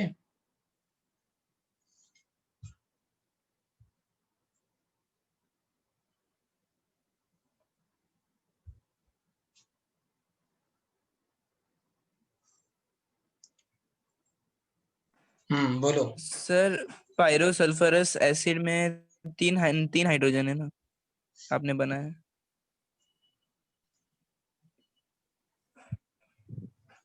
3 बना दिए तो यहाँ डबल बॉन्ड होगा। ठीक है, हाँ सर।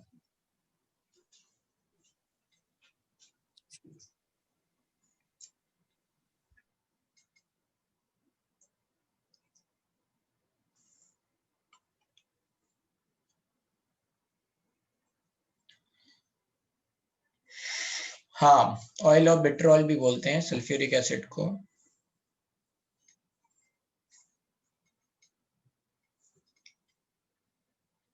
कॉमन नेम है, बस लास्ट है कंपाउंड्स ऑफ क्लोरीन लिखा देते हैं बस।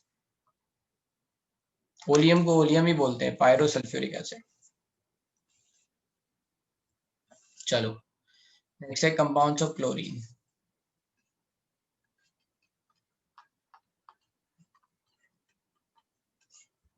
So HClO4, HClO3, HClO2 like that। ठीक है, ये सब आ गए आपके।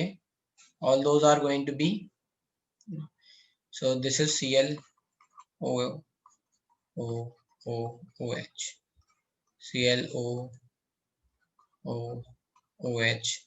lone pair, ClOOH lone pair, like this it is going to be। ठीक है, that's it। तो ये यस ओलियम से H2SO4 बनाते हैं। Anyway so these are the let's say sp3 hybridisation हमने करा दिया। अब एक दिन और लगेगा बाकी सारे हाइब्रिडाइजेशन कराने में, फिर we will talk about bond parameter और थोड़ा बहुत। ठीक है, सो दैट्स इट। इन सबके स्ट्रक्चर बना लेना खुद से। चलो मैं भेज रहा हूँ ये अभी तुरंत। ओके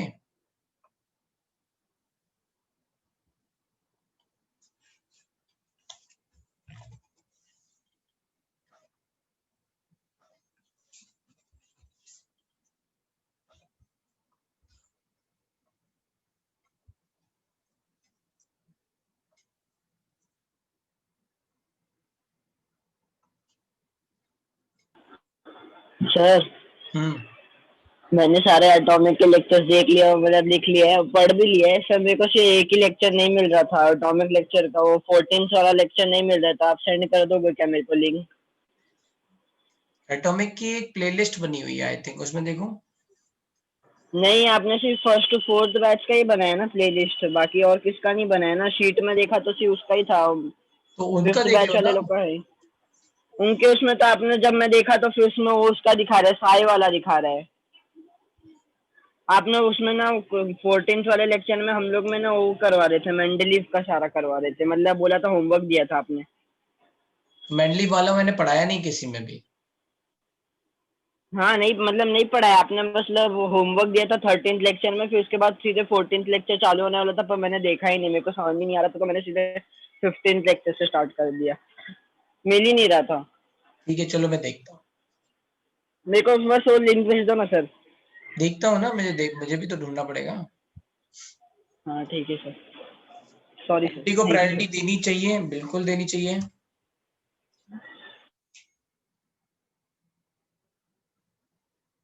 एमटीज को प्रायोरिटी देनी चाहिए, वो that is going to let's say reinforce कि आपको इतना आ गया या नहीं आ गया। एनीवे चलो फिर ओके, क्लास खत्म हो गई। यस चलो बाय। Anyone saying anything? ठीक है।